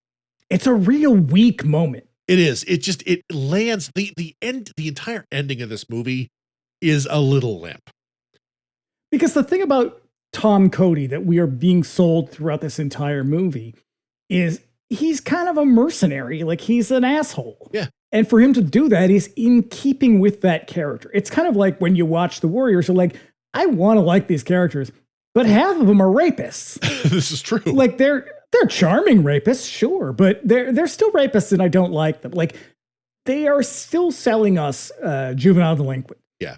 And that's why you're a little conflicted towards the end. I mean, it's a weak thing. They don't really pull it off in that movie either, but it would have been appropriate in this movie. And instead they're like, nope, what we're going to do instead of that, we're just going to rip off the end of Casablanca. Is that cool, everybody? Right. And that's what they do. Yeah.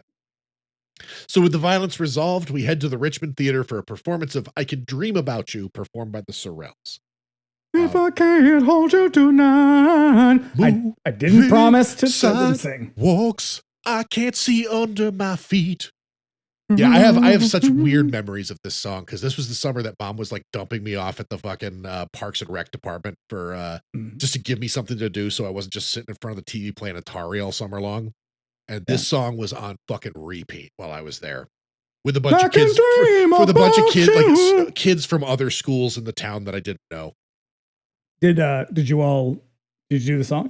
Did you form a doo-wop group? They did that thing where, you do the sort of wavy arms thing. You go like to one side to the other.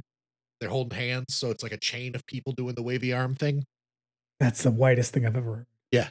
Yeah. That's what they did. And also it was the whitest town in Massachusetts. That's true. Yeah. So Billy and Tom. We have lots of very white towns. Billy and Tom talk it out. Billy is the reasonable choice, and Tom takes off, leaving her, but not before saying goodbye to Ellen. With a goodbye kiss, he sadly heads out into the night for further adventures that we'll never see with McCoy, who picks him up in the stolen car. And then, when Billy, it's Billy, he's like says something to the guy, the stage manager or whatever, and the guy goes, "Yeah, long live rock and roll." And I was like, what a perfect ending. Right. Yep. Long live rock and roll, I guess. Yeah. When that's done, the Sorrells are joined on stage by Ellen and the Attackers for the big closing number, the Jim Steinman song, Tonight Is What It Means to Be Young. Roll credits. Yeah.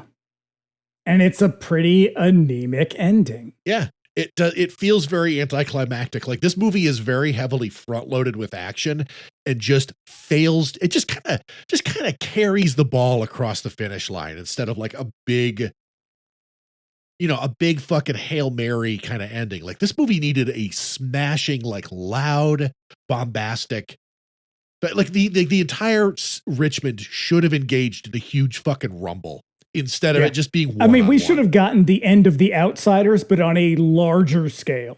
Exactly. It should have been that. And we don't get that. And the movie suffers for it. Like, this movie has a really fucking fantastic first 30 minutes and then just sort of sails quietly to the ending. Yeah, it fails. The promise of the premise, if you will, is not lived up to in any way. And, a lot of the issues are casting. Rick Moranis is a bad choice. Michael Pare he's the big misfire. There's writing issues. There's, just sort of pacing issues. It's never clear who the antagonist is. It's supposed to be Willem Dafoe, but he's not really in the movie much. Yeah. It's an incoherent narrative a lot of the time. It's like he hoped that this greaser aesthetic would carry the movie. And unfortunately, that's all he has is an aesthetic. Now, I think when you look at something like 48 Hours, you have an electric performer like Eddie Murphy keeping that movie afloat. Because Eddie Murphy is an electric performer. He is a very compelling guy to watch. There's nobody in this movie other than Diane Lane Well, and Willem Dafoe, who are particularly charismatic, and they're not in it enough. Yeah. So you've got a movie that falls flat most of the time. Yeah. It's And a it shame. looks It's a shame cool, because but- they, like I said, there is a spark here that you really, you want to look at, but it's frustrating in the sense that the interesting stuff is kind of left on the floor in favor of some parts and characters who just aren't capable of carrying the narrative. It's too bad. But I mean, that's just sort of like a critical analysis of the movie. I still enjoy this movie tremendously. Oh yeah, take an edible and watch this. It's great. It's a great Saturday afternoon. Unbelievable, excellent, incredible fucking soundtrack. You know, I mean, just I really like the Stevie Nicks, Tom Petty stuff kind of lives in the shadow of the Jim Steinman and Blasters songs. Just those performances alone are so fucking memorable. Like I love those scenes. I love those songs. The soundtrack I very unironically enjoy. It's just this movie is a document of what could have been, and that's all I can fucking think about is all the shit, all the missed opportunities and sort of like weird turns that the script takes. Yeah, because then you saw the acting, just like Larry Gross said. Yep. Tonight is like what it means to be dead. We thought this was going to be a great movie, and then we saw it. Good God. I think at one point while they were screening like the first sort of like assembly cut, he turns to Walter Hill and says, "This movie's a little weird, isn't it?" Yes. It's a very messy. Oh, yeah, this movie's a little weirder than we thought it would be, is what he said. And it is. It's all style, very, very little substance. Which is very much in keeping with the 80s. It's just the wrong kind of style. You know? It's not enough to carry a movie. And I don't know how they could have kept the story intact. And It doesn't work. I mean, there's no way this movie works, no matter what. It would have to be completely rewritten. I don't know how you could have done this kind of movie in like within an 80s setting. You know how? You know how they do it? Deborah Hill. That's how they do it. And she fucking walked away. She comes in, she smokes 3 packs of Merit Light 100s. She tells you how to fix the movie, and then she fucking flies off into the night. Yep. On a magic broom. Yep. Oh, well. Yeah. You know, it is a deeply flawed movie that is still tremendously enjoyable at the end of the day. So, you know, that's us picking it apart, but we love it to death. So that's that being said, what's next for 99-cent rental? As promised, this April, I found ways to sneak some art films into our schedule. And so next week, bring me the axe. We are watching, we're going to be classing up the joint, to be honest. We're watching Picnic at Hanging Rock, as you said. And in 2 weeks, we're classing down the joint, I guess, with American Ninja. That was my pick. A movie that I basically just surrendered all the 99-cent rental movies to you at this point. There's a couple on here that are definitely your picks. Like we've got another martial arts movie that is definitely one of your picks coming up. Yeah. So yeah, but yeah. So we're gonna get real classy. We're gonna enjoy a nice glass of wine, a nice Malbec, while we take in the Peter Weir's new Australian new wave movie Picnic at Hanging Rock, and then we'll be back in 2 weeks with Michael the Dude Dudikoff in American Ninja. Gonna be good.